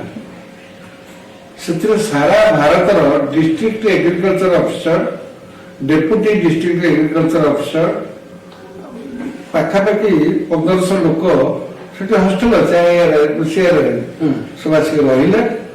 ମତେ PKC ସାରେ ଆଜୋଲା ଉପରେ ଟ୍ରେନିଂ ହଉଛି, ସବୁ ଦାୟିତ୍ୱ ଦେଇଦେଲେ। ବହି କେମିତି ଛପା ହେବ, ପ୍ରୋସିଡିଂ କେମିତି ବାହାରିବ, ଏବଂ ତମେ ତାକୁ ନେଇକି ଚାରିଆଡେ ବୁଲେଇବ। ମୁଁ ପୁରୀ କୋଣାର୍କ ବୁଲେଇବି। 3ଟା ବସରେ ସେମାନେ ଗଲେ, 3 ଥରରେ ଗଲେ। ମୁଁ ଜଗନ୍ନାଥ ମନ୍ଦିରରେ ଗୋଟେ କରିକି ଲାଇନ କରିକି ସମସ୍ତଙ୍କୁ ନେଉଛି। ସିଂହଦ୍ୱାରରେ ଗୋଟେ ଲୋକ ଆମ ଡେଲିଗେଟକୁ ଅଟକେଇ ଦେଲେ ନା, କହିଲେ ତମେ ରୁହ। ସେ କହିଲେ କାହିଁକି? ନା ତମେ ଖ୍ରୀଷ୍ଟିଆନ। ନା ମୁଁ କେମିତି ଖ୍ରୀଷ୍ଟିଆନ? ହିନ୍ଦୀରେ କହୁଥିଲି। କହିଲେ ତମ ବେକାର କଣ ଅଛି? ରସ ଅଛି। ଦୁଃଖ କରି ଆସିଲା। ମତେ କହିଲା ଡକ୍ଟର ନାୟକ କେମିତି ହେଲା ମୁଁ ଜଗନ୍ନାଥ ଦର୍ଶନ କରିପାରିଲି, ମନ ଦୁଃଖ ହେଲା। ମୁଁ ଆଉ କଣ କରିବି? ତାପରେ ସବୁ ଥଇଥାନ ହେଲା, ବସ୍ ପଳେଇଲା, ଲୋକମାନେ ସବୁ ଗଲେ। ରାତି 11ଟାରେ ମୁଁ ଇଣ୍ଟରନ୍ୟାସନାଲ ହଷ୍ଟେଲରେ ମୋ 10 ନମ୍ବର ରୁମରେ, ଇଣ୍ଟରନ୍ୟାସନାଲ ହଷ୍ଟେଲରେ ଆଫ୍ରିକାନ ଲୋକ ଅଛନ୍ତି, ଆମେରିକାନ ଲୋକ ଅଛନ୍ତି, ଭାରତ ସାରା ଷ୍ଟୁଡେଣ୍ଟ ଅଛନ୍ତି। 10 ନମ୍ବର ରୁମରେ ମୁଁ ଆସିକି ଶୋଇଲି। ଶୋଇଲା ବେଳେ ଗୋଟେ ମନରୁ ସ୍ରୋତ ବାହାରିଗଲା। ବିରକ୍ତି ହେଇନି, ଗୋଟେ ଅଭିମାନରେ କହିଲି ମୁଁ ଭଲ ପୁରୀ ଗଲେ ଯେ ଆଜି ଆଉ କ୍ଷୀର ମିଳିଲାନି। ସାଙ୍ଗେ ସାଙ୍ଗେ ଠକ୍ ହେଲା ଦ୍ୱାର। ଆମ ମେସରେ ଗୋଟେ ଆଦିବାସୀ ପିଲା ଥିଲା ମାଧବ, ସେ ଆଜି ମତେ କ୍ଷୀର ଦେଲା। ତୁ କଣ ଚେଇନୁ ଏପର୍ଯ୍ୟନ୍ତ 11:30 ବେଳେ? ନା ମତେ ବା ଗୁଲ ଦେଇଛି, ଆପଣ ପିଅନ୍ତୁ। ମୁଁ ଶୃଙ୍ଖଳ ପିଇକି ଶୋଇଗଲି। ସକାଳେ ମାଧବକୁ କହିଲି, ମୁଁ ଯାହା ତୁ ମାଧବ କ୍ଷୀର ଦେଲୁ। ସେ କହିଲା ମୁଁ ତ ଦେଇନି। କଣ ତୁ ତ ହାଣ୍ଡିଆ ଖାଇକି ଶୋଉ, ତ ଭୁଲି ଯାଇଛୁ ଆଉ କଣ? ନା ବିଶ୍ୱାସ କରନ୍ତୁ, ମୁଁ କେତେବେଳେ ଦେଲି? ମୁଁ କ୍ଷୀର ଦେଇନି। ତାପରେ ସେପ୍ଟେମ୍ବର ମାସ ସରିଲା, ମୁଁ ଗୌରକୁ ତା ବିଲଟା ଦେଲି। ଦେଖିଲା ବେଳକୁ ସେଇ 25-26 ତାରିଖର କ୍ଷୀର ସେ ଦେଇନି। ପୁଣି ତୁ ବା କ୍ଷୀର ଦେଲୁ? କହିଲା ମୁଁ କେତେବେଳେ ଦେଲି? ଏଇ ଜିନିଷଟା ମୁଁ ଏପର୍ଯ୍ୟନ୍ତ ସନ୍ଦେହରେ ଅଛି ଯେ ମାଧବ କିଏ ଶିଶୁ ପ୍ରକୃତରେ ମାଧବ, ପ୍ରକୃତରେ ମାଧବ ମତେ ଦର୍ଶନ ଦେଇଛନ୍ତି। ସେଇଟା ମୋର ଭାଗ୍ୟ। ଆପଣ ବିଜ୍ଞାନର ଲୋକ ହେଲେ ମଧ୍ୟ ସାହିତ୍ୟକୁ ଆପଣ ଛାଡ଼ି ନାହାନ୍ତି। ଆମ ସମାଜରେ ବି ସେୟା ଅଛି ଯେ ସାହିତ୍ୟ ଆଉ ସଂସ୍କୃତି ଗୋଟିଏ ମୁଦ୍ରାର ଗୋଟିଏ ପାର୍ଶ୍ୱ ହେଲେ ଆର ପାର୍ଶ୍ୱଟି ବିଜ୍ଞାନ। ଆପଣ ସାହିତ୍ୟରେ ଅନେକ ଲେଖାଲେଖି ମଧ୍ୟ କରିଛନ୍ତି, ସେ ସଂକ୍ରାନ୍ତରେ ଆମକୁ ଦୁଇ ପଦ କୁହନ୍ତୁ। ମୁଁ ଯେତେବେଳେ ପଞ୍ଚମ ଶ୍ରେଣୀରେ ପଢୁଥିଲି ବୃତ୍ତି ପରୀକ୍ଷା ଦେବା ପାଇଁ ମୋ ପିଇସି ଘର ଅଶ୍ୱାଳରୁ ଆଉ 5 କିଲୋମିଟର ଦୂର କୋଠାରେ ପରୀକ୍ଷା ଦେଲେ। ପରୀକ୍ଷାରେ ପରେ ପରେ ସେତେବେଳେ ଥାଏ ଗୋଟେ ବିଭିନ୍ନ କାର୍ଯ୍ୟକ୍ରମ, ବିଜ୍ଞାନ ମେଳା ଆଉ ବିଜ୍ଞାନ ଉପରେ ଡିବେଟ ଦେବା ପାଇଁ। ବିଶ୍ୱଭାନୁ ନାୟକ କୋଠାର ହାଇସ୍କୁଲର ପ୍ରଧାନ ଶିକ୍ଷକ ଥିଲେ। ମତେ ମୋ ବଡ ଭାଇ ବିରିଶ ନାଇକି ମତେ ନେଇକି ଯାଇଥିଲେ। ମୁଁ କାହାକି କହିନି, ସେ ଥିଲା ବିଜ୍ଞାନର ଉପକାରିତା ଉପରେ ଗୋଟେ ଡିବେଟ, ଅପକାରିତା ଉପକାରିତା। ମୁଁ କହିକି ଡିବେଟରେ ଫାଷ୍ଟ ହେଇଗଲି। ମତେ ସେ ମୋ ବଡ ଭାଇ ପିସାଙ୍କ ପୁଅ ଗିରିଶନା କୁଣ୍ଡେଇ ପକେଇଲେ, ବୃଷଭନ ନାୟକ ସିଏ ବି କୁଣ୍ଡେଇ ପକେଇଲେ, କହିଲେ ବା ମୁଁ ସେ ନେଇକି ଆଇଲି। ବିଜ୍ଞାନର ମୋର ସେଇଟା ହଉଛି ପ୍ରଥମ ମୂଳଦୁଆ। ମୁଁ ନେହେରୁଙ୍କ ଉପରେ ବି କହିଥିଲି ସେ ସମୟରେ, ବିଜ୍ଞାନ ନେହେରୁ କେତେ ସୁନ୍ଦର ବିଜ୍ଞାନ ପାଇଁ ଯୋଜନା ସବୁ ଭାରତରେ କରୁଛନ୍ତି। ତାପରେ ନବମ ଦଶମ ଶ୍ରେଣୀରେ ମୁଁ ତ ଡ୍ରାମା କରୁଥିଲି, କ୍ୟାରିକେଚର କରୁଥିଲି। ପ୍ରତ୍ୟେକ ରାମାୟଣ ଡେରେ ମୋର କ୍ୟାରିକେଚର ହବ, କିନ୍ତୁ ବିଜ୍ଞାନ ସମ୍ବନ୍ଧ ଲେଖାରେ ମୁଁ ଫାଷ୍ଟ ହୁଏ। ମୁଁ ଗୋଟେ ଲେଖା ଦେଲି, ଉଦ୍ଭିଦ ଓ ପ୍ରାଣୀଙ୍କ ଭିତରେ କନ୍ଦଳ। ମୁଁ ସମାଜକୁ ପଠେଇଲି ହାତ ଲେଖା। ଉଦୟନାଥ ଷଡ଼ଙ୍ଗୀ ସମାଜରେ ଯିଏ ଶିଶୁ ରାଇଜର ସମ୍ପାଦକ ଥିଲେ, ରବିବାର ବାହାରେ ପ୍ରତି ରବିବାର ଶିଶୁ ରାଇଜ ଆଉ ବାହାରୁନି ଶିଶୁ ରାଇଜ। ଉଦୟନାଥ ଷଡ଼ଙ୍ଗୀ ପୂଜ୍ୟ ସିଏ ମୋ ପାଇଁ ସିଏ ଗୋଟେ ପୋଷ୍ଟକାର୍ଡ ଦେଖିଲେ, ତମ ଲେଖାଟି ଅତି ସୁନ୍ଦର ହେଇଛି, ତମେ ଲେଖାଟି କର। ମୋର ସମାଜରେ ବାହାରିଗଲା। ଦାଖା ହାଇସ୍କୁଲ ଚାଲୁଆଲି ଚାରିଆଡେ ହେଡମାଷ୍ଟର ପର୍ଯ୍ୟନ୍ତ ଖୁସି ହେଇଗଲେ, କହିଲେ ଏଡେ ସୁନ୍ଦର ଲେଖା ଲେଖିଛୁ, ଉଦ୍ଭିଦ ପ୍ରାଣୀଙ୍କ କନ୍ଦଳ। ତାପରେ ବାଣୀବିହାରରୁ ରେଭେନ୍ସାରେ ଆସିଲି।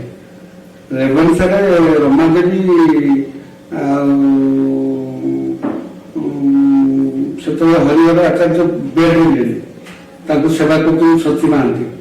ରମାଦେବୀ ଏତେ ଗପନ୍ତନି, ବହୁତ ବଡ ଲୋକ, କିନ୍ତୁ ବିନୋଦ ମହାନ୍ତି ଯିଏ ତାଙ୍କ ଆସିଷ୍ଟାଣ୍ଟ କହିଲେ ସଂଶୁର ତମେ ତ ନିର୍ମଳ ବାବୁଙ୍କ ନାତି, ଆଉ ତମେ ତ ବିଜ୍ଞାନ ସମ୍ପର୍କରେ ଉଦ୍ଭିଦ ବିଜ୍ଞାନର ଲାଇଫ ସାଇନ୍ସ ଉପରେ ଲେଖା ସବୁ ଗୋଟେ ଗୋଟେ ସମାଜକୁ ଦଉନ। ମୁଁ ସମାଜକୁ ମୋର ବାହାରିଛି ପୁରା ନା ବଢିଆ କଥା, ତମେ ଦିଅ। ମୁଁ ସେଇଠୁ ଲେଖା ଆରମ୍ଭ କଲି।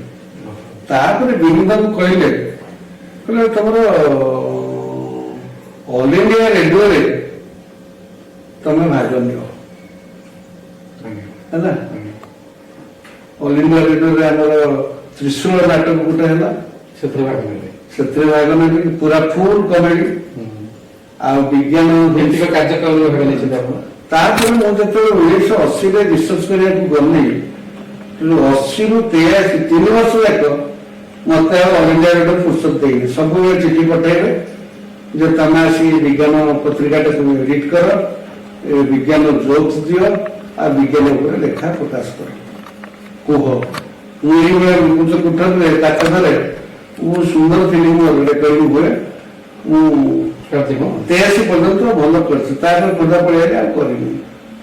ସାର୍, ଆପଣଙ୍କ ଜୀବନରେ ଆଉ ଗୋଟିଏ ମାଇଲ ଖୁଣ୍ଟ ଯୋଉଟାକି ଆମମାନଙ୍କୁ ଆପଣଙ୍କୁ କହିବାକୁ ପଡ଼ିବ, ତାହା ହେଉଛି ଓଡ଼ିଶା ଉଦ୍ଭିଦ ବିଜ୍ଞାନ ସୋସାଇଟି। ତାର ପ୍ରତିଷ୍ଠାତା ମେମ୍ବର ଆପଣ। ସେ ସଂକ୍ରାନ୍ତ ଏବଂ ତାର ଆଭିମୁଖ୍ୟ କ'ଣ, ବର୍ତ୍ତମାନ ତାର କାର୍ଯ୍ୟକଳାପ କ'ଣ, ସେ ସଂକ୍ରାନ୍ତ ଦୁଇ ଲାଇନ୍। ପୋଷ୍ଟ ଗ୍ରାଜୁଏଟ୍ ଡିପାର୍ଟମେଣ୍ଟର ଯେ ମୁଖ୍ୟ ଥିଲେ ବିଦ୍ୟାଧର ବାଡ଼ି, ସେ ବିକ୍ଳାନ୍ତ ମହାତ୍ମା ଭଳିଆ ସୁନ୍ଦର ଜନପ୍ରିୟ ବିଜ୍ଞାନ ଲେଖନ୍ତି। ବିଦ୍ୟାଧର ବାଡ଼ି କହିଦେଲା ମାନେ ବିଜ୍ଞାନ ଓଡ଼ିଶା ବିଜ୍ଞାନ କ୍ଷେତ୍ରରେ ଜଣେ ଉଜ୍ଜ୍ୱଳ ତାରକା। ତାଙ୍କର ଦୂରଦୃଷ୍ଟି ଏତେ ଯେ ସିଏ କହିଲେ 71, 72, 73 3टा बैचर पिला मीटिंग रखे कहले आम उद्भिद विज्ञानी मैंने रिसर्च करवा तुम सब पीएचडी कर तुम लेखा तुम फरेन को पठे पार तुम फरेन जापर किंतु आम ये गोटे संगठन करवा आम 3टा बैच समस्त को लेकिन आम फाउंडर मेम्बर हेलु 50 वर्ष पालन हो गलानी आम एपर्यंत कंट्रीब्यूट कर शुणी खुशी हे मुझे 3 थर ओडिशा बोटानिकल सोसाइटी कन्फरेन्स 2 थर खोर्धारे थे नयागढ़ करी नंबर 1 है सतोष ऋषि अर्गानाइज कर मत 2016 अगस्ट 9 मत सॉरी फेब्रुआरी 9 2016 फकीरमोहन यूनिवर्सिटी विज्ञान विभाग तरफ सेमिनार है मत ऑल ओडिशा महेश प्रसाद पुरेश्वर विज्ञान पपुलर लेखक हिसाब से मत गोटे फेलिसिटेसन कले गोटे साल देले आ गोटे सर शेष पर्याय भक्त कवि मधुसूदन भाषा वैकुंठ समान सदा अटे से ही घर परस्पर स्नेह जदि थाए निरंतर समस्त कथा शुणी सारा पर आपण परिवार कथा शुणा आम मान उत्कंठा हो जाए आपण परिवार कथा टे कहतु परिवार कथा तो निश्चय कहबी परिवार मत लेखालेखी कर मोर धर्मपत्नी मो पिला माने जोटा कहती 300 शतकड़ा 300 माने 3 गुण साहय कर बापा केमती देखुं आम डिस्टर्ब करवा बापा आइडियाटा मन में पूरा आज बाहर करूँ थे लेखे 2 थर लेखे पकई दिए जदि गोटे एडिटर मत मागे जे लेखाटे दियो मुझे ना ऊपर पड़ दिए से मोर गोटे डिमेरिट मु कादम्बरी के पर्यटन पठेनी झंकार के पर्यटन पठेनी मानस कृष्ण प्रसाद मिश्र एड बड़ संपादक एड बड़ मैगाजिन प्रगतिवादी मातृभूमि सहकार ये समस्त मत मांगी समस्त को लेखा देती किंतु मत जी न कही दिए मोर लेखा लेखी कर परिवार विशेष कर मो धर्मपत्नी अवदान बेसी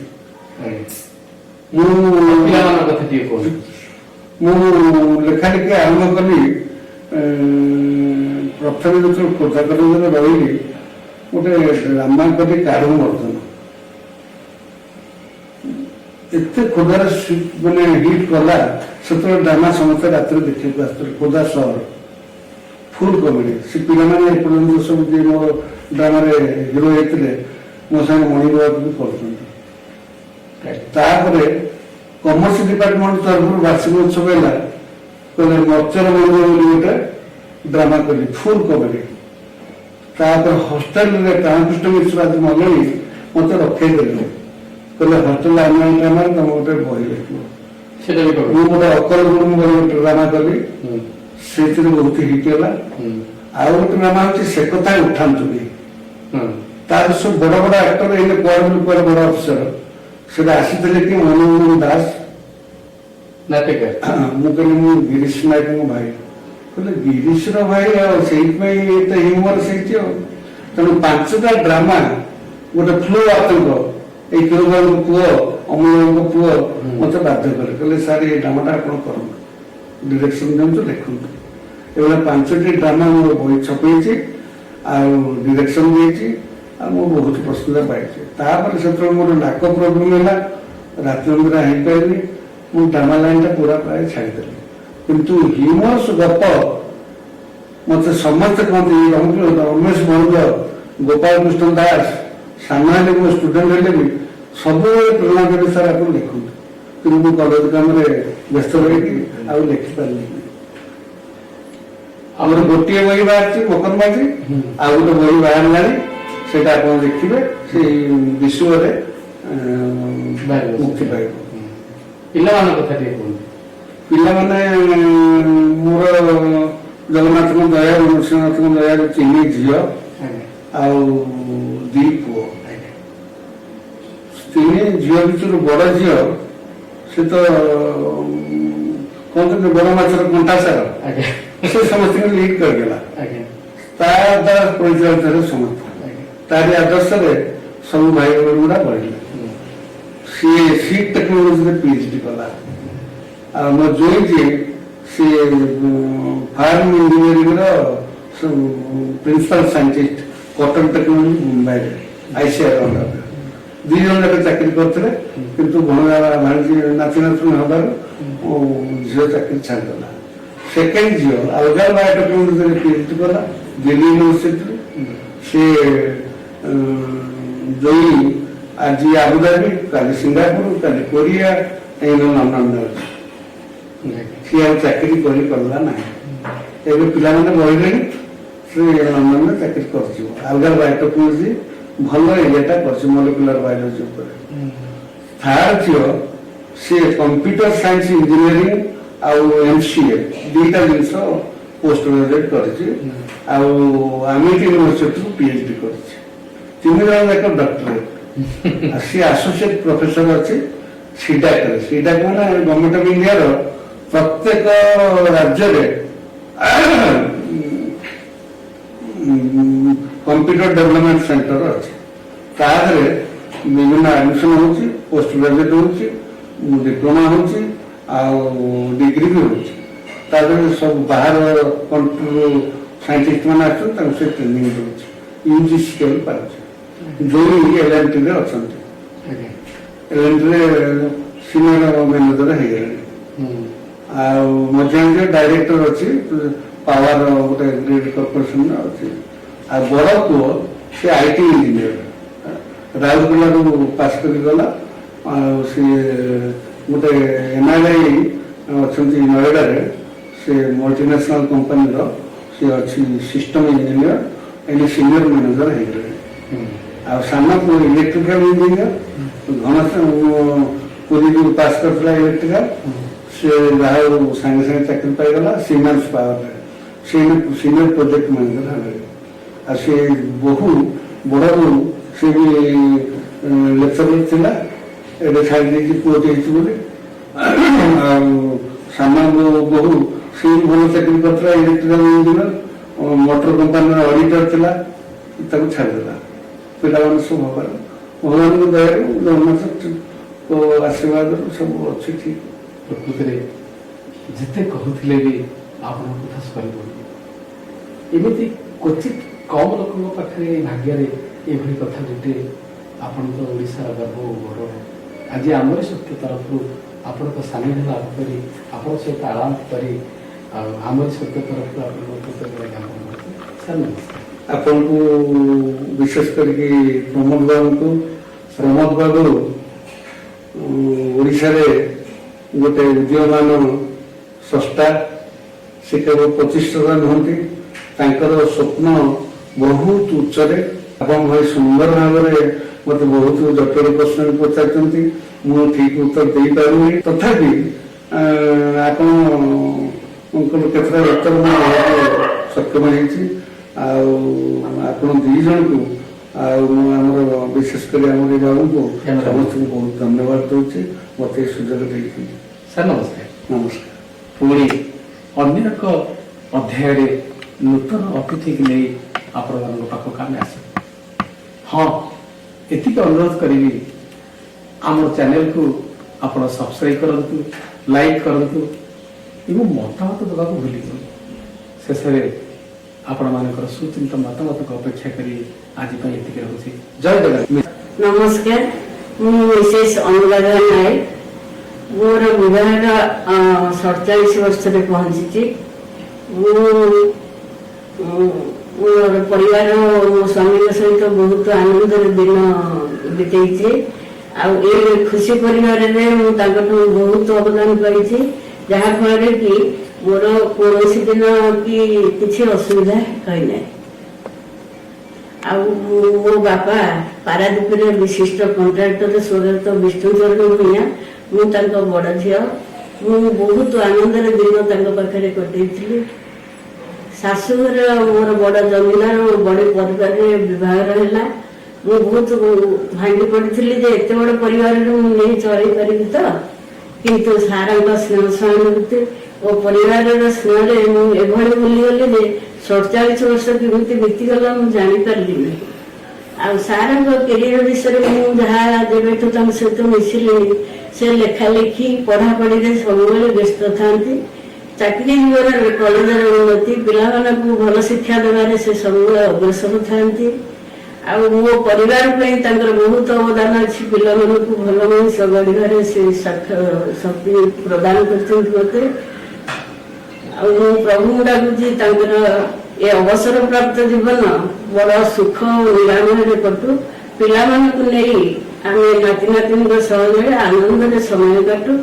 ତାଙ୍କ ଭଳି ଜଣେ ଲୋକ ପାଇ ମୁଁ ବହୁତ ଖୁସି ଅଛି। 7 ଜନ୍ମରେ ତାଙ୍କ ଭଳିଆ ସ୍ୱାମୀ କରିପାରି ମୁଁ ବହୁତ ଆନନ୍ଦିତ। ପ୍ରଭୁ ଜଗନ୍ନାଥଙ୍କ ପାଖରେ ମୋର ଏତିକି ଅନୁରୋଧ। नमस्कार, जय जगन्नाथ। मु ओंकार बड़ पुओ नोएडा गोटे एमएनसी रे मु विगत 18 वर्ष है इंजीनियरिंग पर सीनियर सॉफ्टवेयर मैनेजर भाव में कर्मरत। आज बाबा विषय किसी कहना मौका मिली बहुत सौभाग्य अनुभव करुच्ची। वर्षक आज 40 वर्ष हो सारे बाबा विभिन्न रूप को अंगे निभे देखी बुझी। खबर कागज पढ़ा, प्रतिदिन गोटे गोटे नुआ शब्द लिखा, नीतिदिन गीता पढ़ा कि निजर समस्त दैनिक विवरणी को हिसाब को डायरी में उतार एमती केते मौलिक शिक्षा बापा सब पाई। गाड़ी खाई, माड़ खाई।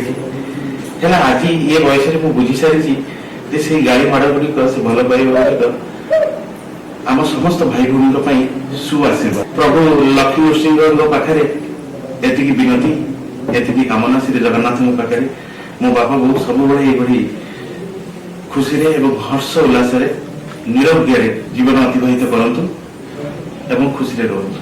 जय जगन्नाथ। नमस्कार, मो प्राची नायक बड़को यांको पाखरु जेतिकी बापा बोंको विषय शुणी ताठारु बहुत ऊर्ध्वरे मो सासु ससुर तांकर आशीर्वाद सब बेले आमानक उपरे रहू एतिही मोर कामना। बापा माने जणे एमती व्यक्तित्व मु तांको ससुर भागे आसिके एठी देखिबा परे सी मते ससुर कम बापा बेसी लागंती। तांकर सब प्रकार अनुभव जी विषय जी शुणी प्रत्येक कथा मोर आशीर्वाद भाव ग्रहण करी कथा को मानी मोर एत वर्षर विवाहित जीवन कटिगला। बापा सब सब कथा मत आगे को पथ देखा। मोर प्रिय भातृदेव डॉक्टर संतोष कुमार नायक संबंध में मत किछि कहबा सुजोग मिली। आमे बापा माँ सातोटी संतान, 5 भाई एवं 2 भौणी। आमानक भितर मु हूँ सर्व कनिष्ठ। से दृष्टि मते मोर सबू भाई भौणी और बापा माँ स्नेह आशीर्वाद मते प्राप्त होइछि। आ मोर अग्रज मानकर स्नेह श्रद्धा और सद्गुण मते मध्य प्राप्त हेबार सुजोग मिली। आमर यौथ परिवार थिला।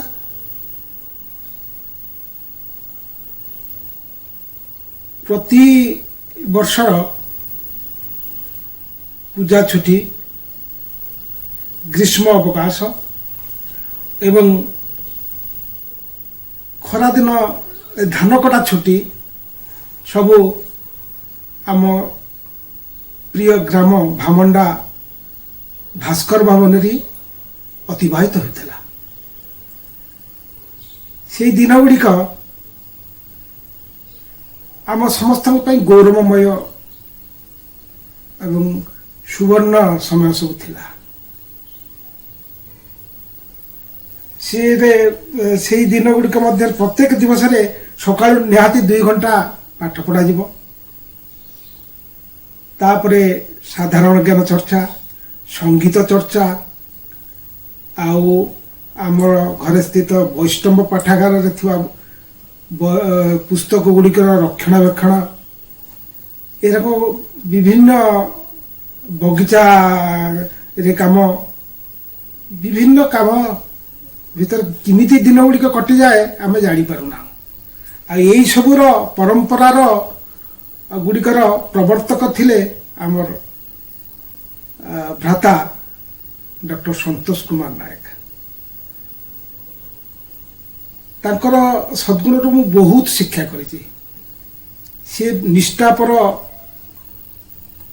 साधक थिले परम पूज्य डॉक्टर प्रोफेसर श्रीयुक्त संतोष कुमार नायक जे कि उद्भिद विज्ञान रे जड़े अध्यापक हिसाब से सुनाम रही एवं मोर सब सौभाग्य विषय जे सार सहित मु 1978 मसीहा 74-78 मसीहा पर्यंत सार संस्पर्श आसती जड़े विज्ञान उद्भिद विज्ञान छात्र हिसाब से जदिओ मोर प्राणी विज्ञान थिला ऑनर्स किंतु सार संपर्क आसला मु सार पाखरे अनेक भल गुण देखी जड़े सुसाहित्यिक जड़े नाट्यकार नाट्य निर्देशक तथा जड़े मनीष भली मनीष जहाँ आदर्श आम अनुप्राणित होइछु से होउचंती श्रीयुक्त संतोष कुमार नायक मोर परम पूज्य गुरु तांको कथा कहले तो बहुत कथा अच्छी किंतु मु जानी मोर अतीत कथा मन पकेबी तेबे खोर्धा प्राणनाथ महाविद्यालय रे गोटे नाटक होता हास्यात्मक नाटक काढ़ू मर्दन जार लेखक निर्देशक सार थिले एवं से नाटकटी अति उच्चकोटर होता जदिओ से हस्टेल पिला माने करुले किंतु आमे माने मध्य साहाय्य करथिलु तापर खोर्धा कॉलेज रे किछि नाटक द्वंद्व जयराज गुरु प्रतापगढ़ दिदीन एसबू नाटक जिते होता से सारंकर अवदान गोटे निश्चित भाव में आम से गोटे प्रेरणा थिला एवं सार केवल उद्भिद विज्ञान रे से केवल पाठ पढ़ु नथिले ताकर साहित्य गुण एवं पिला को भल पाइबा पिला को एते भल पाती जदि आमे कहबू जे खोर्धा प्राणनाथ महाविद्यालय जदि किछि अध्यापक जदि आम हृदय भितर रही से मध्यरु सार होउछन्ति अन्यतम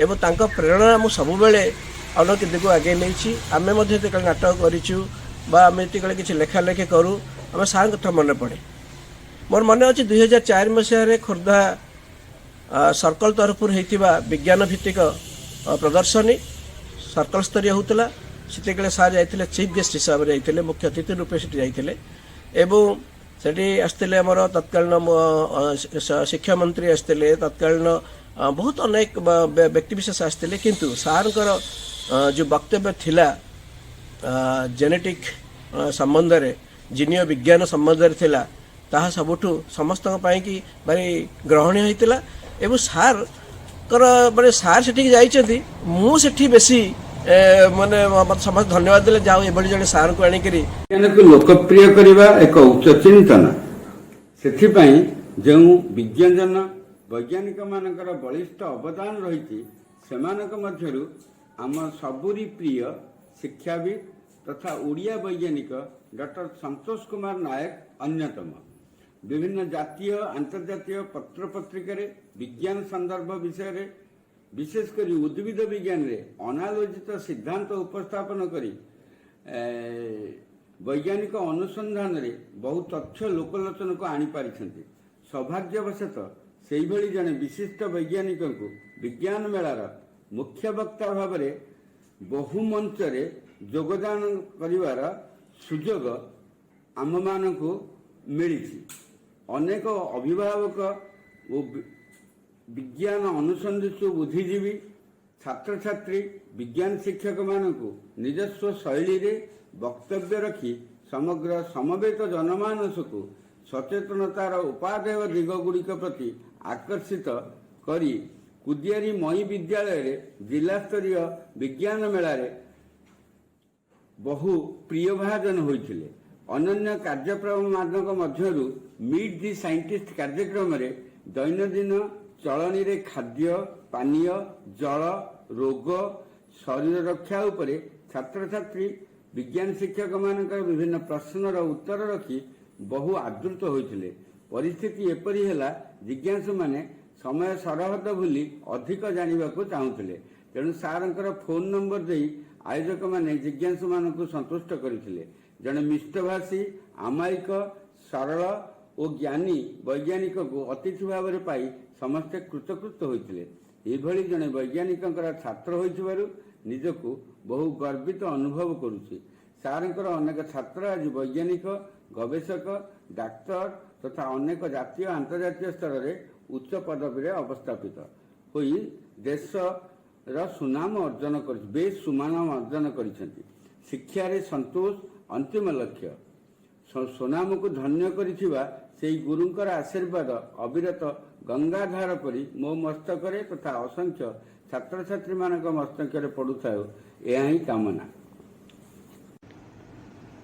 नमस्कार, मु मित्रविंदा नायक बापा डॉक्टर संतोष कुमार नायक बड़ झील।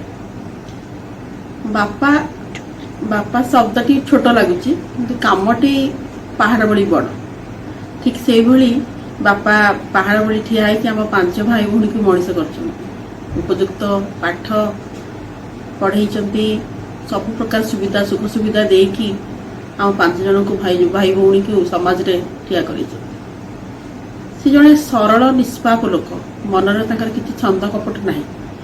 हाँ हठात रागी जाती किंतु सांगे सांगे तार सल्यूशन भी देदेवे। बाहर जिते कठोर देखा जाती भितर से नरम ठीक नड़िया भली शक्त से प्रोटेक्ट करने भितर एकदम नरम। मोर मन अच्छी आम जिते बाहर को पाठ पढ़ा सब बाहरिलु कटक दिल्ली भुवनेश्वर सब बाहर को पाठ पढ़ाई हॉस्टेल बाहरिलु। बापा बहुत कहे पाठ पढ़ा बाहर को जावाक हम जाओ हॉस्टेल रुह पाठ पढ़ दुनिया देख। आम गलापर बो को देह खराब हो जाए पिला जुरी जुरिकी खाइबे खाइबेनी सब जहाँ गोटे खाइले मन पकेबे चलिले बुलले पिला मन पकेबे। बापा समाज को लेकिन दूरदृष्टि बहुत से समाज रे थिला झील पुओं समान असमानता कथा मुझे जानी कि आम से केतबेले भी फील करूँ। आम से 3-3 जन झील होइकी आमको सबुठु बेसी पाठ पढ़े बापा सब प्रकार सुख सुविधा तांको सामर्थ्य नहीं कि आमको सब देइछंती। जहाटा आम मैंने पाठ पढ़िया आम 3 भौणी जाक पीएचडी करूँ पुओ झील सामान आम के फिल करूँ। बापा से गोटे बहुत बड़ माने समाज भी बहुत बड़ ताकर एग्जांपल जे से जमाना थाई लोक होते से झील को समान अधिकार देते। आ बापा बो दुहे परस्पर आम दी जनकर मूल्य अमूल्य। तेणु मत बो लगे जमी बो बापा किसी न कह पूर्व बो जानी दिए बापा विषय में सब कथा ठीक नहीं बुझी दिए बापा। आ बापा भी बिना बोरे किसी करती जड़े आदर्श माने 2 जन जड़े आदर्श स्वामी स्त्री जमी आदर्श माँ बापा तांकठू 2 जन को देखिए आम अनुप्राणित। Namaskar, I'm Sashwati Naik. Well, where to start about Bapa? Bapa, the most humble, responsible, hardworking and the sweetest person in our lives. His level of patience and dedication always astonishes us. He is always ready to adapt new changes. Even at this age, his day starts with learning new things. Even from social media, he has always best things to share with us. His love of Odia culture always shining in his writings. He always encourages us to share the culture and tradition of Odisha with the world. Bo, his pillar of strength. And we need Bo and Bapa in every step of our life. I'm wishing them all happiness in future. We love you, Bapa and Bo. नमस्कार, मु सिद्धि दत्तरी नायक बापांकर सान झील।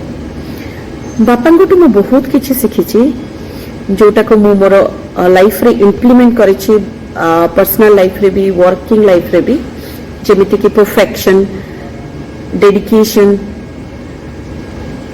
Involvement बापा जो भी काम करते बहुत परफेक्शन में करते क्लास हो किंबा गोटे गोटे कॉन्फ्रेंस को एते सक्सेसफुली एक्सिक्यूट करते घर छोट काम हो एते सॉर्टेड रे रिप्रेजेंट करते जेमती गोटे एक्सेल सीट हम सेटा मेंटेन हम सबुथरे इज वेरी टेक्निकल सैवी बहुत किसी शिखबार अच्छे ऑफिस रे किसी प्रॉब्लम हो बापा को फोन करो बापा गाइडेंस देबे एंड से यू नो लाइन में गले हमर प्रॉब्लम सॉल्व बापा सब बेले हम को एमती गाइड करू थांतु एमिति भल पाइबा से एमती थाउ बस बापा भल रहंतु सुस्थ रहंतु थैंक यू। समाज नियम रे पिता सदा गंभीर आ बापा मध्य बाहर को ठीक सही परि शक्त किंतु मु ठीक अनुभव करिछि बापांकर से कोमल हृदय आ लुचि रहिथिबा प्रेम जहा कि एक संपूर्ण भिन्न चित्र। प्रथम थर पे बापा को कहीं कहीं हुई कांदी देखी बड़ देर बाहागर रे छोट थी एतटा अनुभव नथिला बापांकर से कोमल हृदयटा को बुझा मुझे वयस्क होची बापांक परी बापा हवा केते महत् आ गुरुत्वपूर्ण सा अधिक अधिक अनुभव करि पाउछि। बापांकर ए कहानी को आच्छादन करबा एवं आमको अंशग्रहण करिवार सुजोग देइथिबारु आमरी सत्य को अशेष धन्यवाद करुछि। नमस्कार, जय जगन्नाथ। बापा जने आदर्शवादी उच्च चिंताधारा युक्त एवं सरल जीवनशैली विश्वास करुवा मनुष्य उद्भिद विज्ञान अगाध ज्ञान एवं अभिज्ञता संपन्न जने प्राक्तन प्राध्यापक होइतिबा सत्वे तांकर प्रभुदत्त प्रतिभा तांको एक अत्यंत सफल लेखक रूपांतरित कर परिछि। बापांकर लिखित व्यंगात्मक गल्प मान अत्यंत चमत्कार एवं मनमुग्धकर। मु विवाह करी घर को आसबार 9 वर्ष मध्य बापांक ठारो अनेक किछि शिखिछि। बापांकर प्रगाढ़ ईश्वर विश्वास प्रबंधित जीवनशैली एवं दृढ़ आत्मविश्वास रे मु अनेक मात्रा प्रभावित। बापा आम समस्त प्रेरणार उत्स। बापांक आज मत किछि कहिबार सुजोग मिलिथिबारु मु निजको अत्यंत धन्य मन करुछि एवं आमर सत्य को मु मोर सादर धन्यवाद देउछि। Hi, I am Aditi Bharimalla, first grandchild of Dr. Santosh Kumar Naik. I am blessed that I have world's greatest and best person as a grandfather. He is the most respectful person in our family. His love and affection has no bond. He is fond of reading and writing books. He likes to read shlokas, Purans and Shastras and Bhagavad. I admire himself as the best and greatest person, Oja. He has endless knowledge about everything. We love you, Oja. Hi, it's Aniket Bharimalla, grandson of Dr. Santosh Kumar Naik and Mrs. Anuradha Naik. The best thing about him are his prolific way of thinking, his kindness. He has an inspiring and encouraging personality. Whenever I talk to him, he passes a lot of knowledge to me about countries, mythologies, etc. Thank you. Love you, Oja Naik. Namaskar, I'm Tanishta Malik and we live in England. If I began to talk about Oja, I could go off on a tangent of beautiful, glorious days. Even though we talk almost every day on FaceTime, the last time I saw him in person was actually in South Korea. He brought me a vast variety of books, and the most fun was just to sit down with him and read. I believe my Oja has a gift for literature. He sparks curiosity in the smallest books to the most exquisite pieces of writing. That's something that truly inspires me. I give full credit for all my passion in reading and writing to my Oja. He's an amazing author and an even more wondrous man. I can't help but wait for next summer when I can finally see him again. Love you. Hello, I'm Abidu Malik. My Oja is amazing.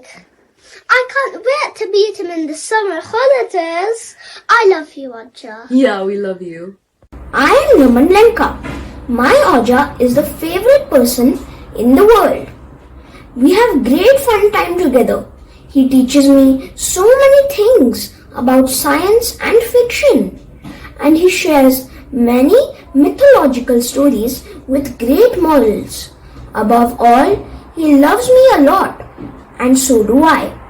नमस्कार मो ना है शिवांशी नायक मु शांत गेला नातुणी शांत मते सब पढ़ाती मते ओडिया पढ़ाती इंग्लिश पढ़ाती मैथ पढ़ाती आउ टेबल पढ़ाती सब पढ़ाती शांत ही दुनिया रे सब ठारो भल शांत से निज हैप्पीनेस और ट्रुथ लव दियंती आई लव यू शांत नमस्कार आई लव यू ओजा एंड नानी